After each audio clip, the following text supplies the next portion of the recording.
What is going on, Misfit Nation? Welcome back to another episode of the Misfit Wrestling Podcast. This is the Piledriver Pulse number something dark side. I'm here with my good friend JC Ingram. We're going to be talking a lot of stuff that's been going on. We got talks about what's been going on Netflix wise. We have a update basically to the card, sort of, to the Netflix show, and a huge tease of a massive debut happening on Netflix, as long as some additional stuff to the Stardom. I must say Dreamstar. Nope, that's not that one either. Dream Queendom, that's the one. Some stipulations added, some match that was added. That was kind of talked about on one of the recent Stardom shows. Mina Shirakawa challenged Mercedes Moné after a really good match, even though I'm not the biggest fan of hers. With Hazuki, probably a star. Hazuki's always have a star-making performance, but hopefully this sheds some light. We'll talk about her and all that stuff. But hopefully hopefully she got new fans out of that, and stuff like that. Also, the update on the Continental Classic and all that stuff here. And we'll talk about it right here on the Piledriver Pulse. What's going on, my friend? Oh, it's going good. Thanks for having me once again. Good start to the week, but yeah, I am here. I got my coffee, a lot to discuss. I am ready. Yeah, As late. for once, for the first 2 days, it wasn't freaking cold. Oh yeah. Oh, today was beautiful. Yeah. Today was beautiful. This don't make any sense. Like, well, it can't make up its mind whether it's we're supposed to have winter coming is like a few days. I'm like, are you sure? I thought it was already here. So yeah, I know, right? But yeah, so we're gonna start some stuff. I guess we can start off with the weekend so we can get into that stuff here. A lot of stuff happened on during the SmackDown stuff. I don't know if I might have done, or I didn't, but I think I talked about whatever happened on SmackDown. We had Saturday night's main event, the return of a classic. I quite enjoyed it for what it was. It wasn't supposed to, if you know Saturday night's main event, it was always going to be like this massive, game-changing show. It was just, wrestling. Right. We saw the return of Jesse Ventura, who did a fantastic job. Yes, he did. Shout out to Jesse like he the never Bunny. left. What did you think overall of this weekend's Saturday night's main event? First of four. To be honest, like I felt like the presentation was there. Hey, go ahead. I honestly thought it could have been better. Apparently there was a dark match that happened that they didn't broadcast. At the start of the show there was a dark match. I think it was Motor City Machine Guns versus A-Town Down Under. I think that's what it was. Yes. If I had to pick a favorite match, it was the triple threat for the world title. Yeah, I also did like Sammy and Drew. That was pretty fun too. The main event was pretty good. I love Jesse Ventura basically calling out the bad officiating and stuff like that. That was pretty cool. I was so happy to see the Winged Eagle title again on WWE television. That's a beautiful title, man. It's just it was very beautiful. Yeah. But what people are talking about is what happened after the show with Kevin Owens for the first time since his Ring of Honor days, hitting the package Piledriver in WWE. That he did. And I said to one of my friends that when he hit the safe Piledriver on Randy Orton, I told one of my friends, I'm like, Cody Rhodes is going to take the package Piledriver. He's going to do it. People thought I was crazy. It happened. It happened. And Cody sold the hell out of it too, which was great. Right in the middle of that ring. And I love what Kevin Owens is doing now. He's kind of doing what CM Punk did at the end of his AEW career, sort of, where he's now considering himself the real world WWE champion. And he's supposedly going to defend these titles on these house shows. And I'm like, I love it. Yeah. Now, were you shocked that Liv beat Io clean? A little bit, yes. I was fully expecting like Raquel or somebody to get involved and Rhea come out after Rhea said she wasn't going to get involved. I mean, Rhea did keep her word on that end, but I was very surprised because Piper Niven came out for Chelsea Green's match, but nobody else came out for their other match. The Finn Balor one made a lot of sense because it feeds into that storyline, but I don't think I saw the spoilers. I know people are going to losing their mind about it and all that stuff for whatever reason. No, I don't think Io's winning the Intercontinental title, guys. I'm just pointing that out there. I don't know if Kairi's legit injured or not. I still haven't. Yeah, I'm not sure. I'm not sure either, actually. I hope not. But Io's gonna go back into the world title picture. She's just trying to figure. They're gonna have her do something for the meantime until we get to the Royal Rumble. Yeah, that's what I'm thinking too. I think you're right. Because it's very obvious now that they're gonna set. It wasn't confirmed on Raw last night, but they are absolutely gonna do Rhea and Liv at the January 6th Raw. So, but yeah, and then Raw obviously got new tag team champions. Finally. Yes, the War Raiders. The War Raiders are finally they even though they should have put one of the titles the first time they wrestled them, but that's neither here or there. But it's feeding into the story. They're close to ending this Judgment Day storyline, thank God. And it is the rumor now that after the Wyatts is done with Final Testament, they're going to move on to the Judgment Day, which makes total sense in the world. And by that logic, Liv Morgan cannot be the champion if they're going to do that. So yeah, I'm starting to show some tension with Finn Balor in the group. So I'm just saying, you Liv fans gotta accept it that Rhea Ripley is going to be going into WrestleMania as the champion.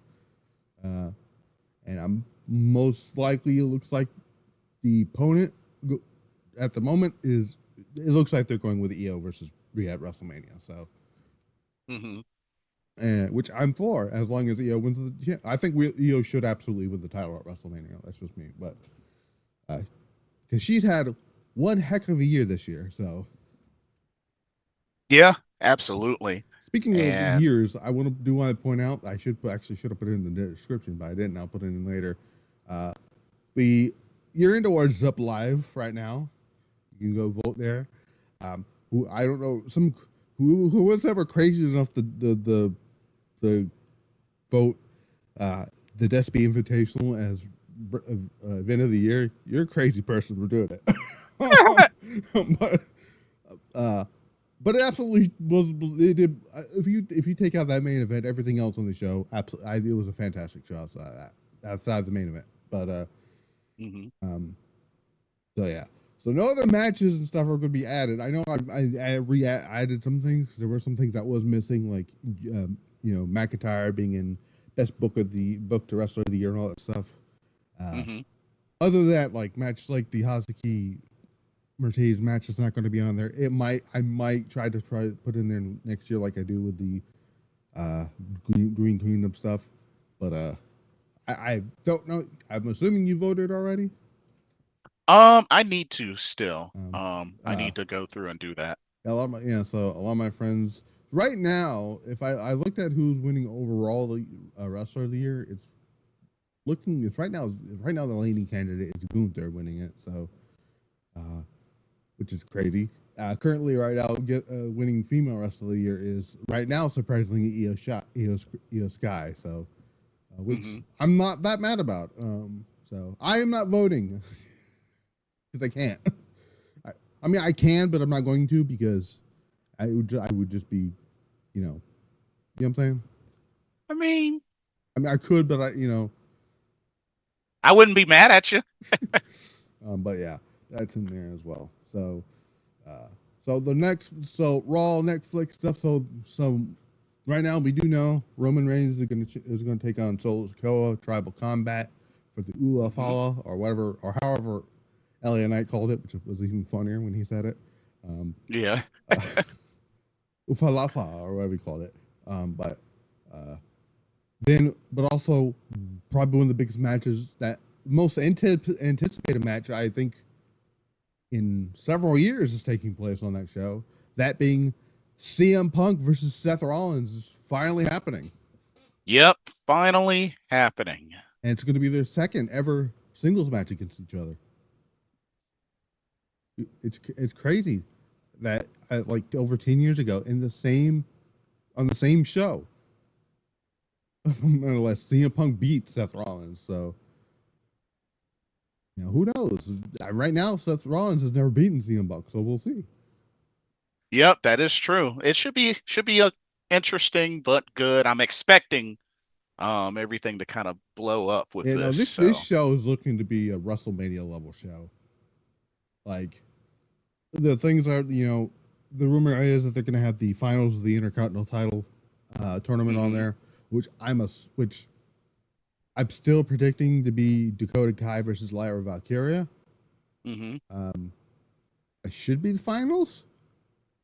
And I'm not, and whoever wins, just like the Michin Chelsea Green match, I'm not going to complain whoever wins that one, because both deserve a championship. So, especially Dakota Kai, because if you outside the tag team titles, can you believe Dakota Kai has never won a singles title in WWE?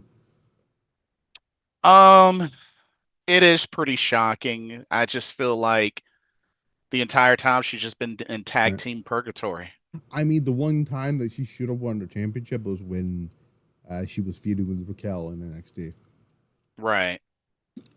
I mean, I didn't think she was going to beat Io when Io was the champion, because it wasn't time for Io to lose the title yet. So, right. And I think when they did that, Io had just won the title from Charlotte at In Your House. So, yes. So yeah. But some other big news happened on that show. Everybody's talking about that teaser, that number 0 that showed up on which I didn't even know about it until somebody pointed it out on me. And immediately everyone went to, it's Penta. And I had to go, and I talked to some other people and said, yeah, it's Penta. So then PW Insider reported that the belief is it is for former AEW and Lucha Underground star Pentagon Jr.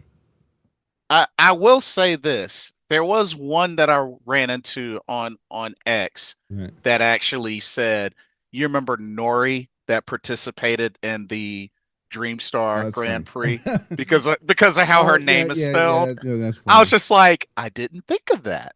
Okay. But man, I'm just happy for Penta, man. He's finally going to be able to get to do not what he wants to do, but he's going to be used. If he's going to be like, if somebody's looking for, because I know WWE's always looking for their next Rey Mysterio type star, right? Penta's your guy. Shoot, I'm ready for him to come out his entrance and then start to do that. He's going to get over, and I sent this to some of my friends. I'm like, he's going to get over most on his look and his charisma, and his matches will come with it too. Yeah, although it will be a little bit weird that Alex Abrantes won't be with him to, catch the glove, but he still works for WWE, right? Or for AEW. Yeah. Yeah. And I think because right now he's not coming in with his brother, unfortunately, because Tony Khan's a prick for that. But I don't know when his contract now expires. But Penta was probably like, I'll wait for you, but I'm still gonna go over, and when you come over, we'll rock the tag team division, basically. Yeah. So now the question is, who do you put him against on that show? Because it looks like he's going to the Raw roster. So yeah. And man, think about that list of people that you like. You're gonna have Punk on that show. Possibly you can have Roman on that show. People are going to be switching brands coming soon. We saw that tonight. Right. Looks like they're putting Unholy Union. It looks like they're getting ready to switch brands to NXT, which I mean they weren't really, unfortunately, as they weren't really doing much with them on Raw anyways. or SmackDown when they were on SmackDown. I know Alba Fire, they already filmed it, but she was in the Intercontinental title tournament, and Yes. all that stuff. But oh man, that's because who would Penta wrestle? The other thing is we don't know if he's coming in as a heel or babyface yet. So Right. I'm gonna assume as a babyface. That's a good question. Yeah, I assume so as well. I wouldn't mind. You know what? Put him against Ludwig Kaiser Oh, okay. Hey, I'm down. or something Totally. like. Man, what does Penta do at WrestleMania? That's another thing. Like that's interesting. You know, if you don't want to do Sheamus versus Braun Breaker at WrestleMania, you want to keep Braun as a heel going into WrestleMania. Give me Braun Breaker versus Pentagon for the Intercontinental title. Oh, there you go. Oh man, that'd be great. That'd be great. But yeah, Penta's gonna get over. I think his catchphrase is gonna catch on too. So Cero Mero? yeah, Oh, absolutely. he's trademarked all that stuff. He can use whatever name he wants. So I don't know which one he's going to use. He might just use Pentagon Jr. Yeah. So And to those that don't know, before they make assumptions, yes, he can speak English and Spanish. But will he want to talk now? That's the question. At least for at least at first. I think he probably will. And no, before anybody says anything, we're not just because he's Mexican. Okay, we're not putting him with the LWO. We're not feeding. Well, as much as I would love to see a Santos Escobar match with him, no. No. Though I would not be opposed to seeing him versus Dragon Lee at one point. Okay. Oh, there you go. A match with Rey Mysterio would be pretty good too. So, actually, you know what?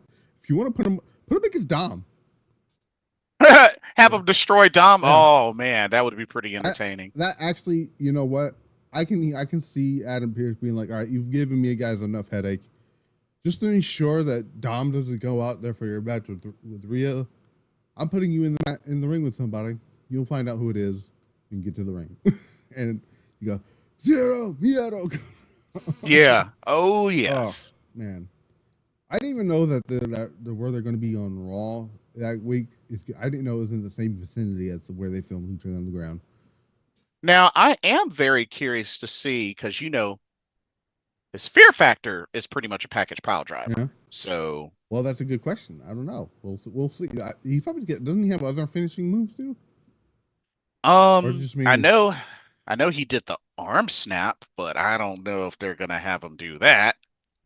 Well, they do. They let Shayna Baszler stomp on people's arms, so I don't know. That is true.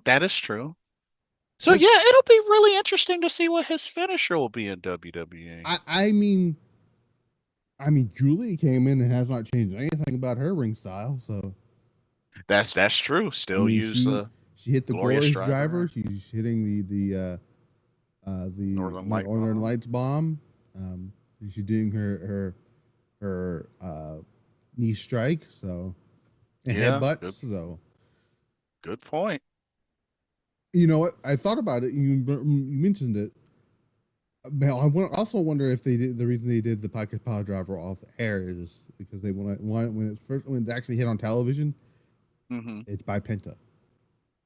I don't know. Right. You know, but that's interesting. I didn't even think about that because we don't know. We don't know about that. So right. So let's see if there's any other WWE news I had here. So if I can find what I had here.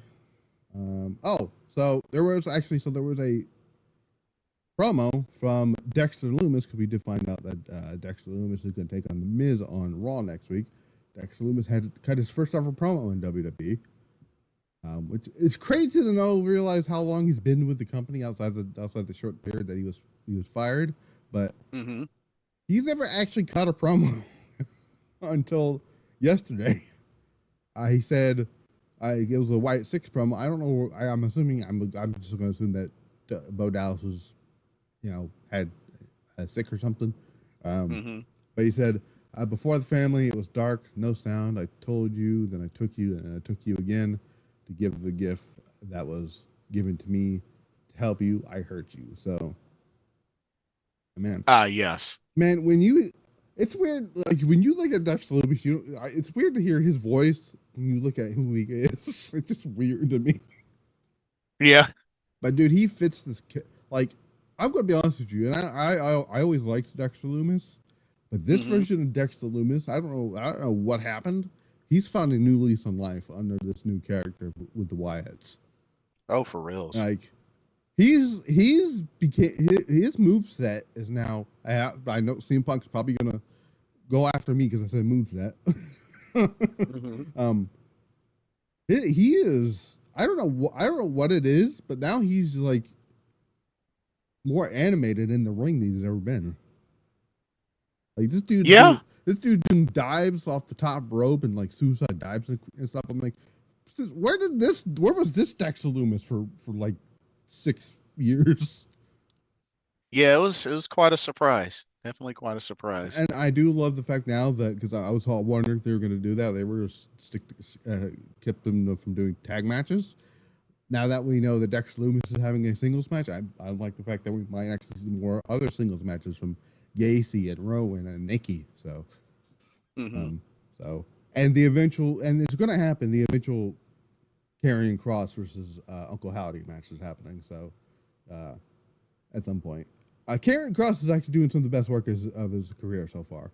So, his character work now is very entertaining. I like what he's doing now. Oh yeah, absolutely. And I love that he's basically taking credit for everyone's heel turns with the New Day and Nakamura and even tonight with Ethan Page, which I think was quite funny that they did that whole segment about I lost my smile in the same building Shawn Michaels lost his smile in. Which is, that's like, of course Shawn Michaels would do that. Shawn Michaels is like redoing all his old storylines with other people. It's funny. But yeah, did you see that segment though? Yeah, I did. I definitely did. I don't know. It might have been. I think it was a blood capsule, but it looked disgusting. Okay. It looked very disgusting. I'm like, we don't see that very much often. NXT, I thought tonight was fine. You know, it is setting up for. I didn't really care for the ending of the show. If I'm being honest here, that was kind of lame to me. But we're going towards. By the way, shout out to Fraxium, man. They are one of my favorite tag teams this year. Yeah, very impressive. Both wrestlers on different nights doing double duty. Yeah. I don't know who they're going to drop the titles to at this point. Yeah, I gave up because I honestly thought it was going to happen at Deadline, but I mean, I feel like they were going to drop them to the Motor City Machine Guns before all that stuff that went down with Ray Phoenix happened. Interesting. Okay. Because the Motor City Machine Guns was supposed to go NXT first. Originally, yes. They wanted to go to NXT. But so the push that Motor City Machine Guns is getting was originally supposed to go to the Lucha Bros. Now they're putting the Penta on Raw, it seems like. So we'll see on that. But now only 2 matches announced for New Year's Evil. I'm assuming at this point now, I'm almost positive we're getting 2 title changes on that show. Obafemi winning the NXT title, and Julia hopefully actually wins the NXT Women's title, and then we are on the road to Stand and Deliver, which hopefully Stephanie Vicura versus Julia on that show, and then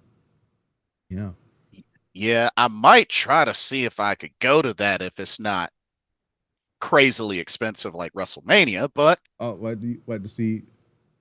Actually, because as far as I know, you've never seen Julia wrestle live. Correct. Also, you would so far the experience to witness the aura of Julia live. And not only that, for the last number of years, NXT Stand and Deliver has been pretty solid. Oh yeah, this one was pretty good. I didn't. Now, if you notice, I didn't put on the year-end awards, but I thought it was a pretty good show overall. Yeah. You know, so we'll see on that end. Well, actually, I might as well talk about this now since we brought up NXT, and I told you about this earlier because we're going to talk about Stardom in a little bit. And I tweeted, I envision 2025 more Stardom departures. We're already, based on who's being on television on AEW, it's almost positive that Mina Shirakawa was leaving for AEW. Yeah, I definitely agree. I figured it was either Tony Khan was going to buy out her contract, or at the moment it expired, she was going to be all elite. I mean, either way, she's all either way. Yeah. And then, also, we talked about Mayu Iwatani, which is gonna. And I told you, I said, watch, it's gonna happen the moment she steps in the Marty Gold ring. Everybody, she's gonna turn on her. Prepare yourselves. It's going to happen. Because my big thing is, Mayu's been there since the beginning. There's really nothing left for her to do in Stardom. Thank you for you took the words out of my mouth. Thank you. I love what she's done with her run there. She's been a big real trooper in Stardom, right? Yeah. She's been through it all. I believe she was Stardom's first ever, kind of like Sting was with WCW. I believe she was one of the first hires for Stardom. She was there for a lot of crap that went down. Obviously, the incident with Yakuzawa, the whole unfortunate stuff that went down with Hana and all that stuff. She was there for all of it. Yeah. She was there when her best friends Io and Kairi left. So, yeah. Shoot, if there was anything that deserves like a spotlight, kind of sort of like what the WWE games did with like Charlotte and Rey Mysterio, Mayu would be perfect. If they did a 2K game with Stardom, and you had to have a showcase mode, I feel like Mayu's would be the top of the list of showcase matches. Yeah. But that one, and then I mentioned to you, I could see. I'm nothing is gonna happen, but the two names I'm thinking about is Hazuki and Momo Watanabe. Oh, as departures? Yeah, possible departures. I would also, to be honest, and I know she's, about to turn 40, I would kind of put Momo Kogo on that list. I don't know. I don't know if I see Momo leaving. Because I am not convinced they will put a title on her. I really don't think they ever will. I mean, I don't know. I mean, yeah. I mean, for the longest time, we always thought they weren't going to put a title on Natsuko Kotaro, and then they end up putting one on her. So, but we're not going to bring that up. That horrible. Well, I mean, it wasn't horrible for me, but it was the aftermath, which was. I thought about putting that on. Well, actually, I think I did. I did put that. Listen, people like that match, but I did not. That whole booking of that match was terrible, and it was the reason why it's on worst booked matches of 2024. So, but yeah, let's see if we can get into some Stardom news here while we're on here. Yeah, let's do it. So Stardom, which I didn't even know they had a press conference today until somebody told me, at 1:00 in the afternoon. Oh yeah. So I didn't know that there was stipulations added. I didn't know Sardiano's match was announced. but you brought it up to me yesterday. I think it was yesterday. They're gonna do they're gonna do, I believe, the high speed title match on the New Blood show. No, Christmas Eve show. Okay, so they're doing a New Blood tag team title match on the New Blood show with Devil Princess taking on, for some weird reason, I still am trying to figure out the logic behind this, Waka and Hanako, even though they already lost to Devil Princess. Which is true. Yeah, I'm there with you, and that's why the only thing I could come up with was they got a victory in like trios action. That's the only thing I could come up with. Because I looked at the tag league, they didn't beat them in the tag league, so right.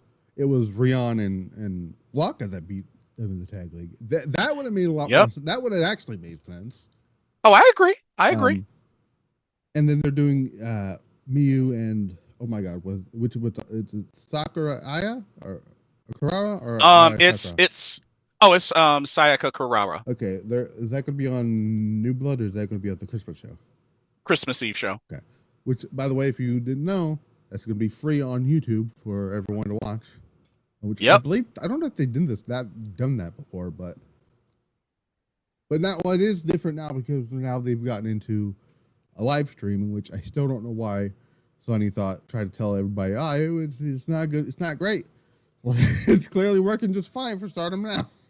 Yes, it is. So, because they've done quite a few professional like pay-per-view type shows on Stardom World, like the not the tag league finals, but there was a show that they did more recently, which felt like a pay-per-view the way it was broadcast with commentary, and whatever show that was, it had Ami Stray on commentary. That one.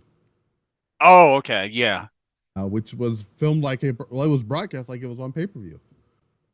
So. Yeah, which it would be nice if she did the same at Dream Queendom. I don't know. We'll see. Because she's off crutches, which is good. She's working out. She's getting that leg power in. Oh yeah. And when she comes back, she's probably gonna bust somebody with that new knee of hers. Yeah, and y'all thought she was great at not 100%. Wait till she gets 100%. I still can't believe she wrestled with like 2 or 3 years without that messed up knee. I'm like, that's. But you know what? It also kind of reminds me of Jungle Kiona before she went on hiatus and she's supposed to get some type of knee surgery. I don't know if she's got it yet. She actually did the same through the DPW shows that I saw her live. Yeah, she wrestled through that. And I mean, I don't know how long she had it, but it kind of made me think of that. But yeah, Ami Sourei, I love you, but you're crazy for that. Yeah, I don't know if Jungle Kiona's gotten the knee surgery yet. I'll probably try to. I don't know if she'll respond, but I'll ask her because I'm genuinely curious because I do miss seeing her wrestle. So. Because the first time it was a failure. So I think she got. Also, Asuka too wrestled with her messed up knee from like WrestleMania to. Good point. Backlash, I want to say. Yeah, and I think that's right. Yeah. Yeah, and then she hopefully will be back for the Royal Rumble, and which by the way, every time somebody fantasies books Asuka's return, I keep seeing them say, "Put her in a faction." I'm like, guys, you do know she's already in a faction, right? Exactly. She never left. Which, by the way, that whole thing with EO doing, so I'm in damage control. Yeah, I was like, hello. I didn't leave. Oh man, EO was a highlight of that press conference at Survivor Series, by the way. I mean that was a step above the whole Taylor Swift. Are you crazy? The response about when somebody asked her about the trash can, she's like, I don't see nothing. I just jump. I trash can. Protect her at all costs, man. So yeah, she's great. Well, her being a great wrestler, she's also pretty funny as well. Her and Kairi are like one of the funniest people I've ever seen. Though now that she's got Instagram, the other night, so we know Suzu opened up Instagram finally for the first time, and there was her and May Sarah on Instagram live, and Susan was having a horrible time trying to figure out how to use it. Oh my She's having god! internet Yeah. connections and everything. I'm like, Susan, just start your router. Or Oh, something. jeez. And by the way, May has a soft-spoken voice. After one listening to her talk, I'm like, what? But oh yeah, Susan Suzuki. Yeah, she's going to be defending her title against oh my god, who was it? Who she? I know she's having a title match coming up, high speed title. So the Christmas Eve show, it's against Momo Kogo. Gotcha. Which I don't think Momokogo's winning. I don't think so. I don't think so either. And so, let's see. So on that, we also have the future Stardom Time match, but I don't think is Miu's going to lose that one either. Right. Because I think they've kind of set. Because I think they're going to add the other. Because I think Chronicles is going to come out after that to set that match. Because that's going to happen at some point. Yeah, she definitely is going to want another shot at that, And especially I'm still at the convinced we're doing now. Rhea versus May Seta on Dream Queendom. And hey, that could be who shows up after the high speed match. Yeah.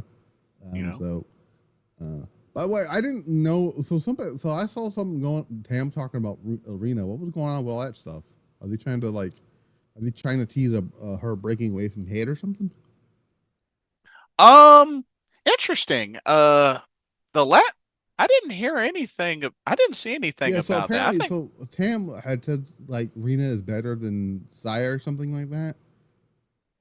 Huh. Or something like that, and like I don't know, like by the way, some people had said that whole Tam Saya thing was kind of stupid. Oh. Yeah, I've actually been hearing about the idea of Sayaka Kurara turning on Tam. Well, yeah, they've kind of been teasing that, so I wouldn't be surprised if they do that. We'll see on that, but yeah. So matches that were added. There was only one match added to Dream Queendom, that being Soriano getting, let's say, a rematch with Mika Uyada after Mika beat her to win the white belt, which is it was still odd that they did that just to put it back on her. So historically, Soriano is or actually Mika Iwata is 2-1-2 in singles matches against Soriano. So Soriano has the opportunity to tie it up. So I'm gonna assume the early prediction here. I'm gonna assume that Soriano is gonna get a win back. That's what I think too, actually. Oh, even though she already did get a win back, so technically, because they had her lose the white belt to her, then she won it back on the Sendai Girls show. Yep. So we'll see in that. And then they added stipulations to matches. Micah told, I forgot how many weeks ago it was, but told Natsuko Taro that she wants to go into her realm. And so it's going to be Micah and Natsuko Taro in a no disqualification match. No disqualification. Which I'm curious to see how Micah does in that realm, because she's never. I don't remember her doing that much hardcore matches. So I just wonder if other members of EXV are gonna even the odds. Well, I don't know. That's a good question. I don't know. Whether or not Mina's going to be there is very interesting as well, because she might. Because somebody asked me, well, why aren't they doing Mina versus Mariah May on the pay-per-view? Well, because I think Stardom might want her at Dream Queendom. Yeah, because she's supposed to be doing a special meet and greet, her and Waka, where you can like have lunch with them, and I believe it's that same week. Okay, so yeah, that would make more sense because that would, yeah, because now they have already announced Mariah May's match for World's End, so yeah, because the thing is, the 29th is on a Sunday, right? So yeah, it makes more sense. The other one that was added, we actually kind of sort of predict them doing this as a stipulation here. Oh, snap. Hopefully it's much better than their first match. That being Konami and Shiri are going to have basically a submission match, basically. Yeah, knockout submission only, but yeah. If you want to be more technical to the WWE fan base, it's like your MMA rules match, basically. Yeah, it might as well be close enough to a almost like a UWF. Yeah, the only difference is there are no like rounds, right? Which was I think there are rounds in the. No, actually, I don't think there is any rounds. I think it's you get a total of certain number of knockouts in the UWF matches, right?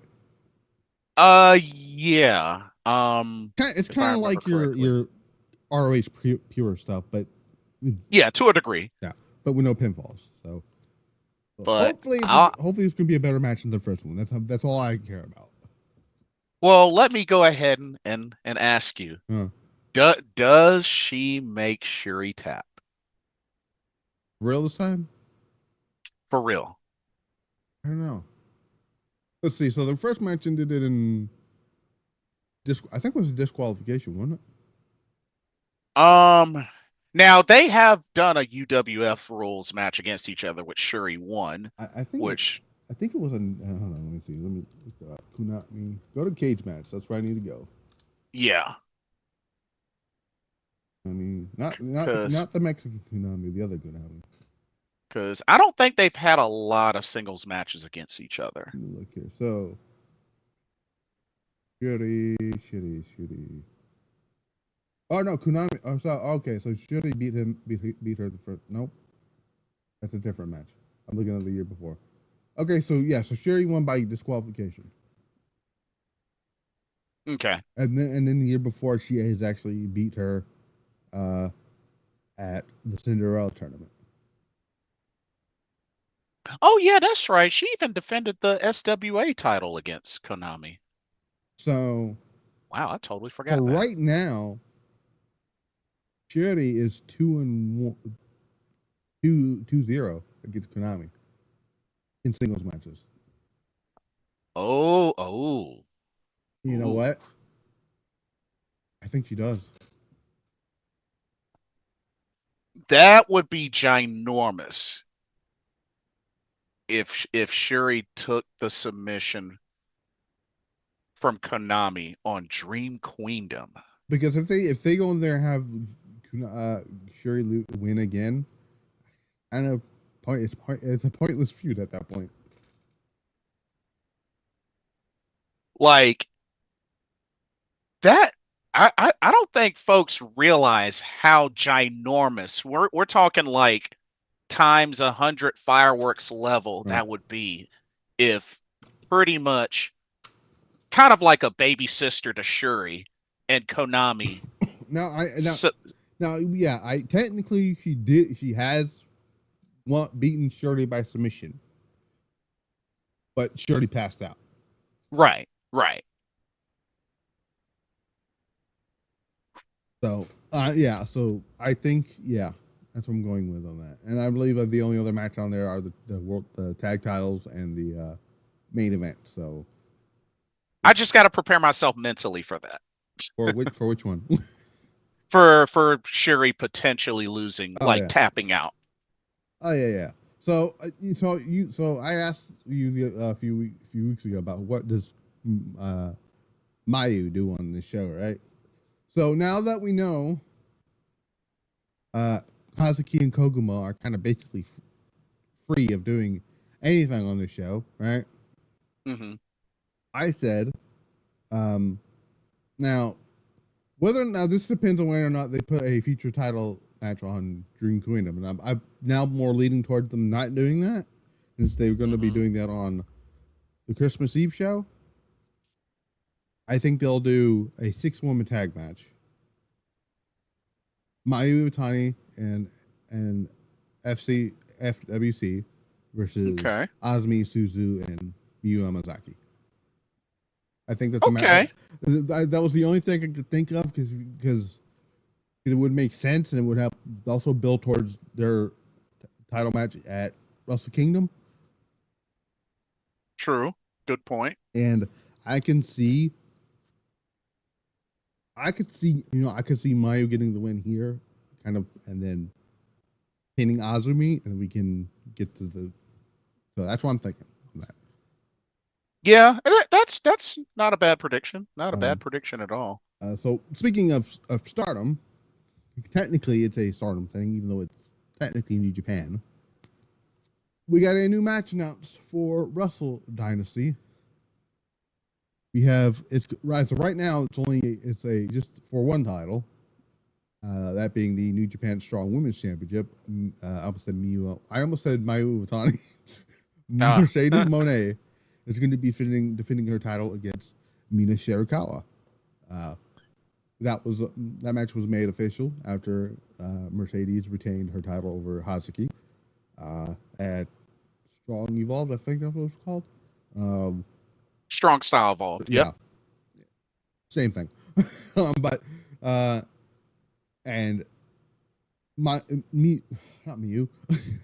wants to try to defend her Rev Pro title on that show.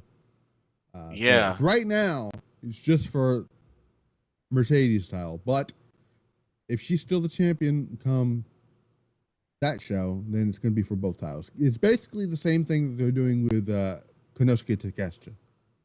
Yeah. Mina has a title defense against Danny Luna in the UK. So and also Takeshita is defending his international title against Will Hobbs at World's End. So. Oh yeah, that's right. They just announced that. So nothing against Will Hobbs, but I really want Takeshita to keep that title because I want to see if they have the balls to pull the trigger on either Takeshita or Shingo as a double champion. Yeah. And it's scary. The scary thing is Mercedes could potentially walk out Mercedes 3 belts. I don't know how I feel about that, but I already told you about that, but yeah. Actually, I think she might actually lose the I think she's gonna lose the other title. Oh, so you think Mina takes it? No, I think because Mercedes is defending the TBS. Oh, does she have a title defense for that coming up? I believe so. Let me look here. Go to AEW's website here. Oh. Go events here. I think it's a Holiday Bash. Let me look here. Because that would be. Yeah, she's defending against Anna Jay. Oh, against Anna Jay. Oh. This Wednesday, actually, tomorrow. Oh, okay. I think they might actually pull the trigger on Anna Jay winning that title. I don't know. Interesting. I don't know. I don't see them putting 3 titles on her. That's a little overkill to me. Oh, it's extreme overkill for sure. But yeah. Also, speaking of Wrestle Dynasty, that we found this out from I almost said Steve Macklin. He didn't tell me anything. Oh my god, I had the tweet here. Where'd it go? Did I lose it already? I hope not. Uh-oh. Oh great, now I'm gonna find it here. See, don't tell me I've already lost the tweet. It was about the other women's match on the show. Oh, it was from Scotty Wrestling. Here we go. I found it. Okay. All right. So Stardom announced there's going to be a mini 16 wrestler tournament to decide their competitors for the International Women's Cup on. Yes. I believe it's this weekend on.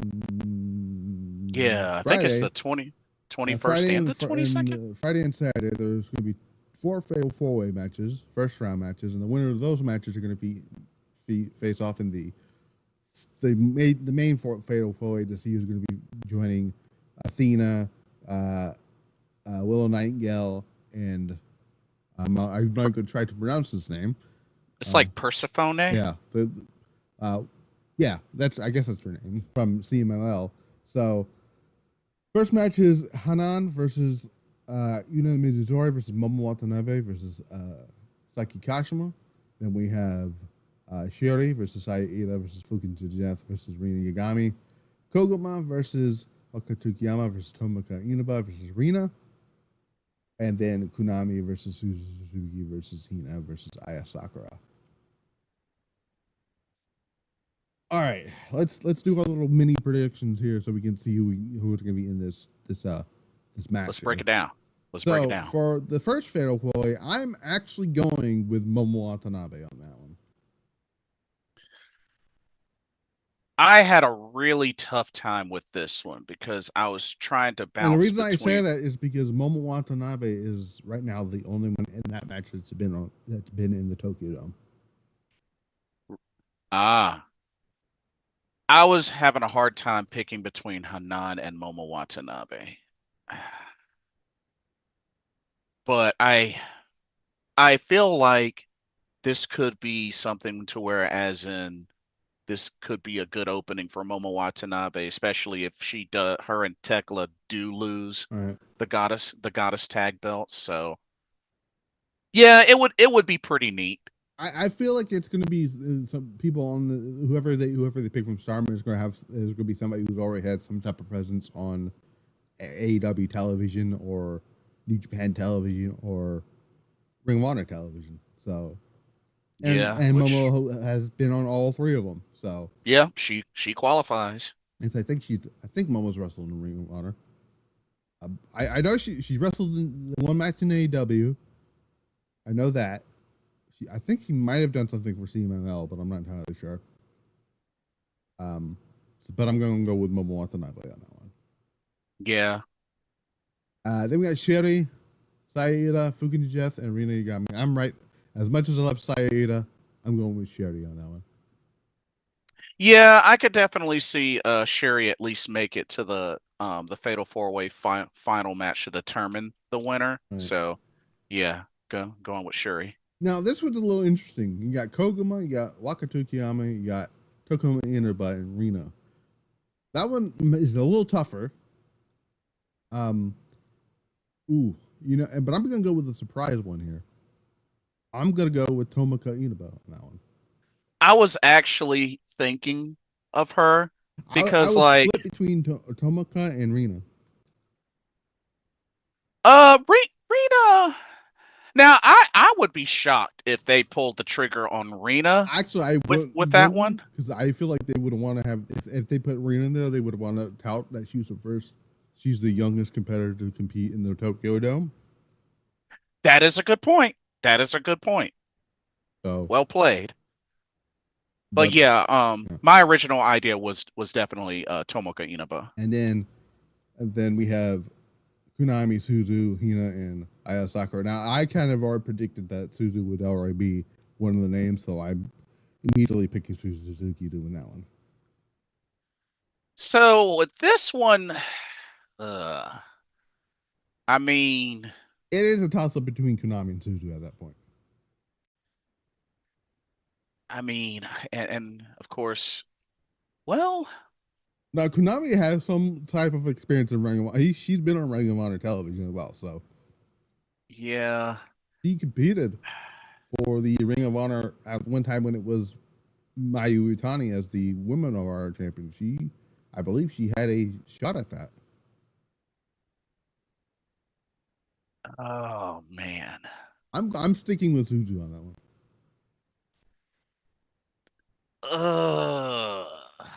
Like, my heart wants to say Konami, but Suzu, I really feel. Now, reminder: the winner of this World Cup gets a shot at their company's champion of their choosing. Oh, they can choose from any of the represented companies. Oh, yeah, it's from any. Okay, that's weird because the way I read it is for example, let's say Athena wins it. Well, no, that's odd. Well, no, it wouldn't be if she. I think she's losing that Ring of Honor Women's title this week.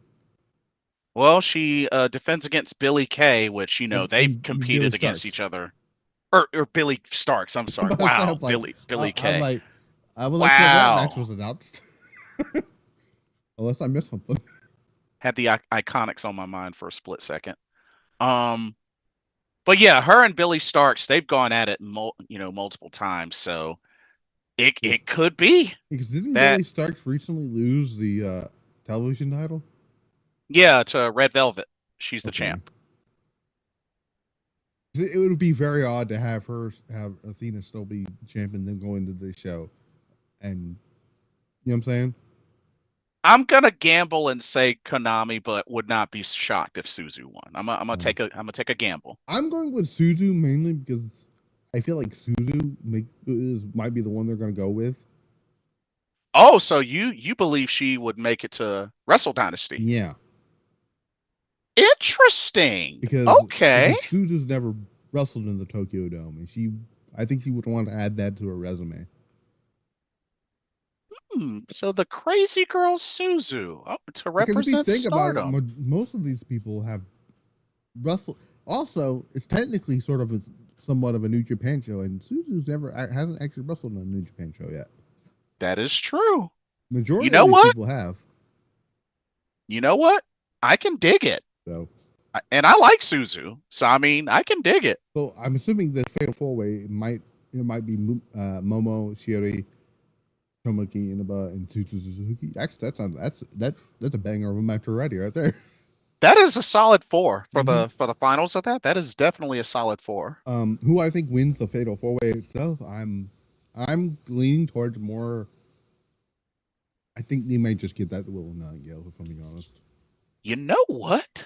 The idea of Athena and Suzu in the same ring is actually intriguing. Well, Athena said she wants to wrestle the Stardom wrestler, so. Also, I'm just saying, next year, if we get into the 5-star, bring Athena over, man. Athena in the 5-star, let's go. Oh man, that would be legendary. That was like why not? Because when we were talking about it, before they announced who was going to be in the 5-star, you and I were like, Athena would be a great addition because they hadn't announced the mystery names yet.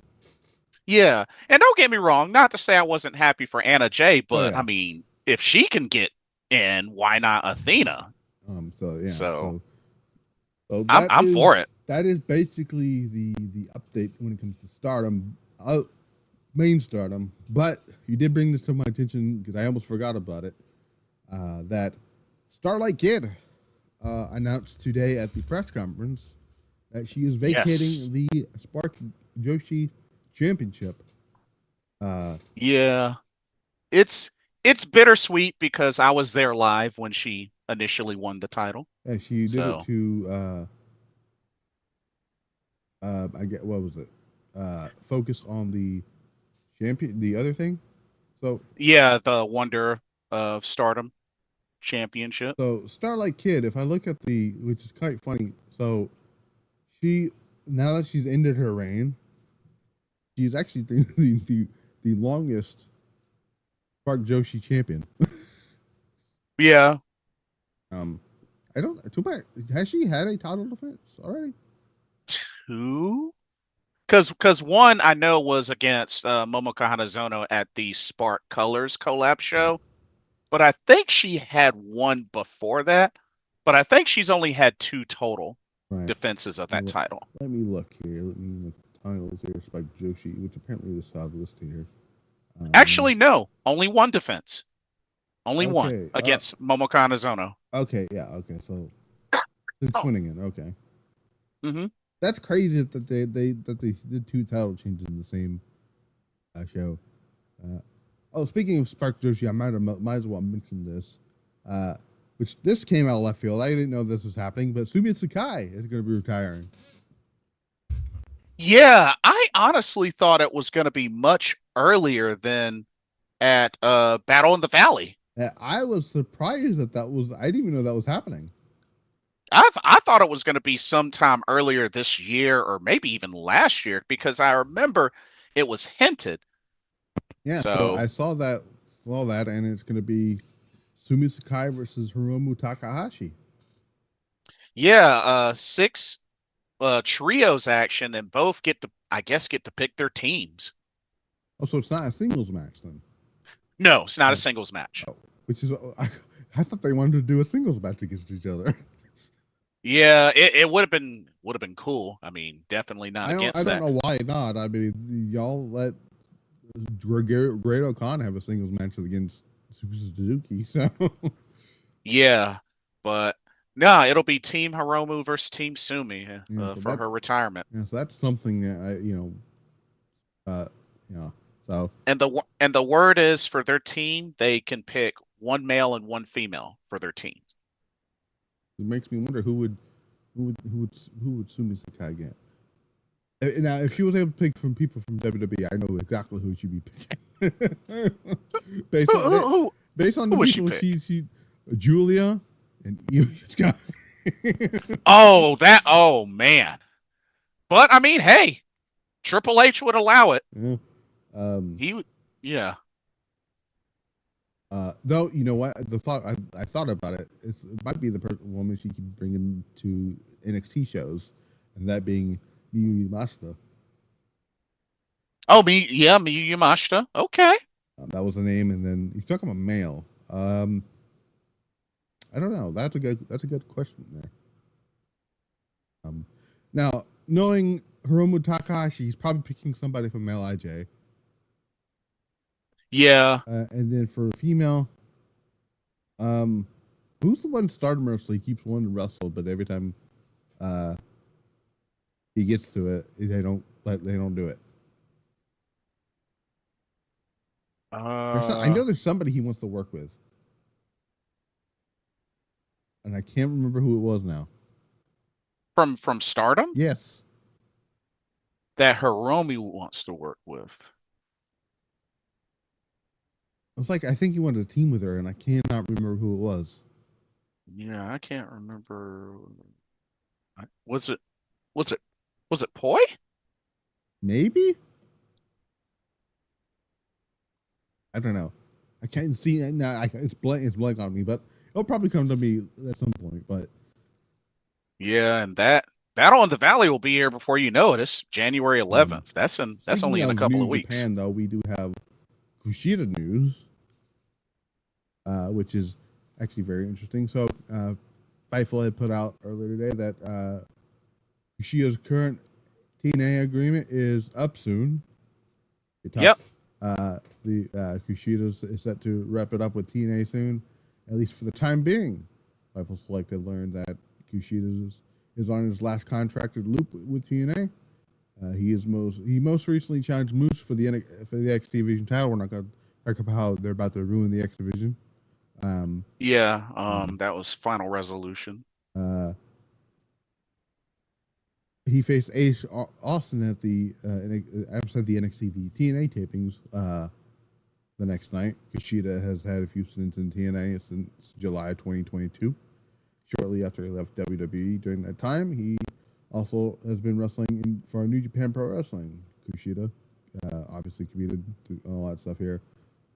And about that stuff, Kushida is set to defend the IWGP Junior Heavyweight Tag Team titles with oh my God, Kevin Knight. Yeah, in I believe a triple threat, or I think it's a four-way. Four-way. Wrestle Kingdom on January 4th. So, yeah. Usually this is how this works. Since he's contracted to New Japan, it's only like a loop thing. Which was basically the same situation with oh my God, who was it? Okada and Jay White. So yes. So that's pretty cool.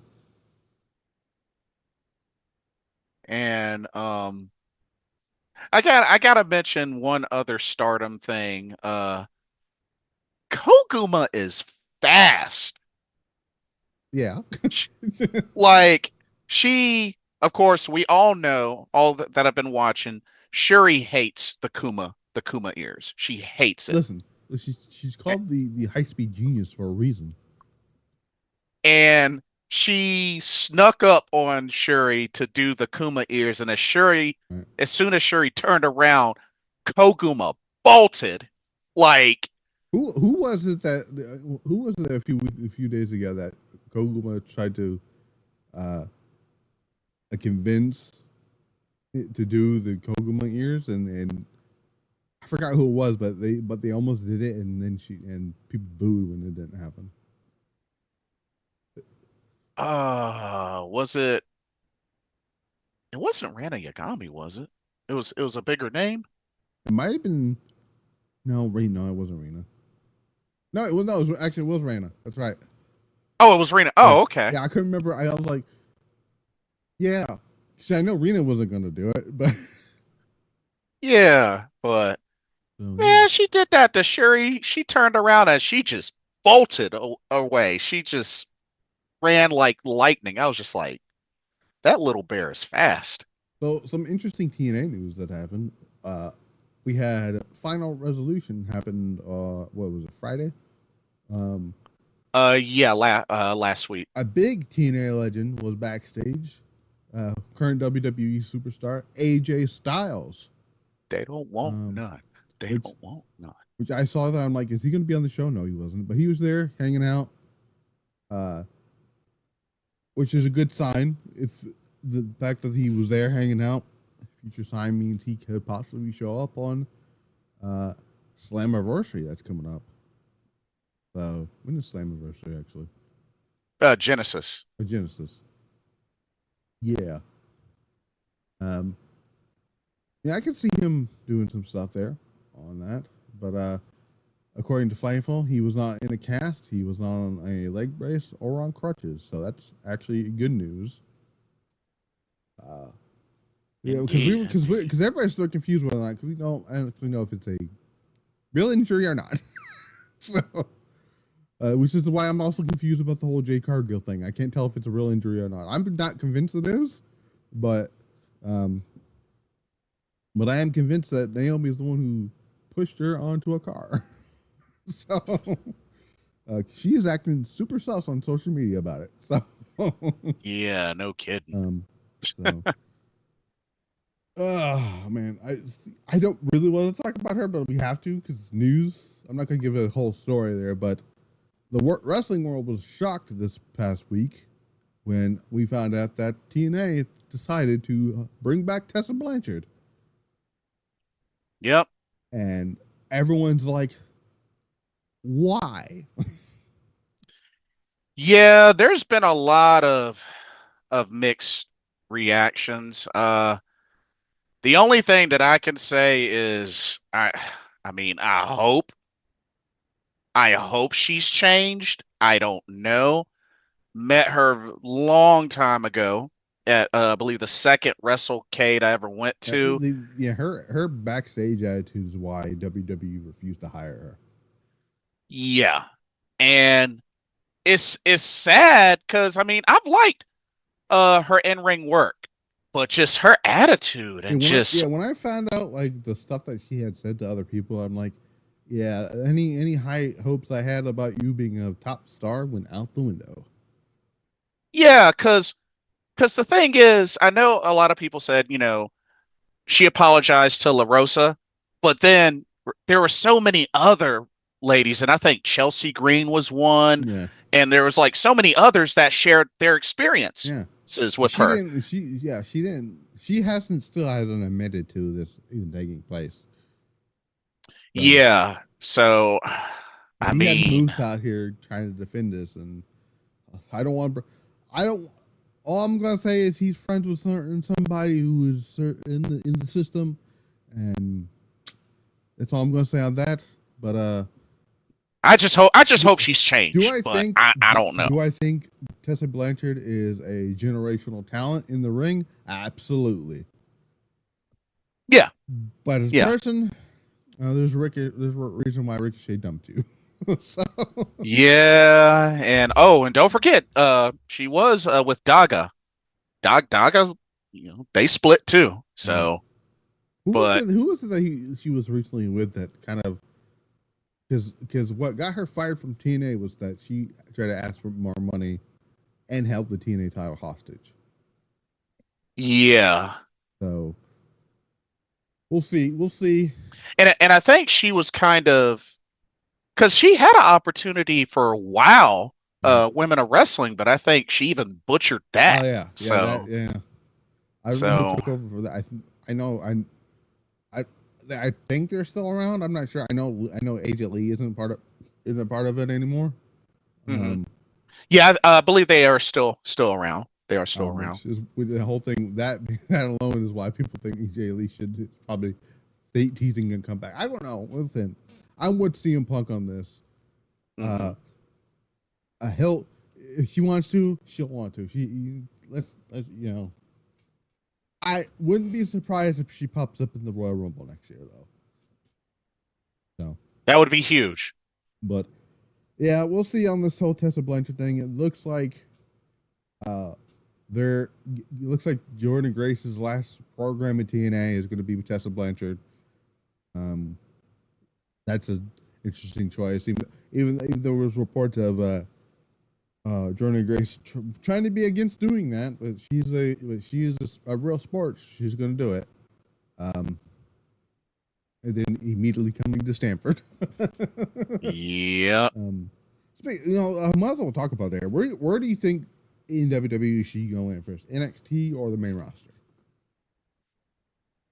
She's already had stints on both the main roster and NXT. So I think maybe a very tiny stint on NXT, because I could see potentially the idea of her and Zarya feuding. Well, I think she's going to go straight to the main roster because SmackDown, which I'm not against. Raw's going back to 3 hours. SmackDown is also going to 3 hours. They're going to need a lot of fresh talent in that women's division, especially on SmackDown. Yeah, absolutely. And I can absolutely see, that.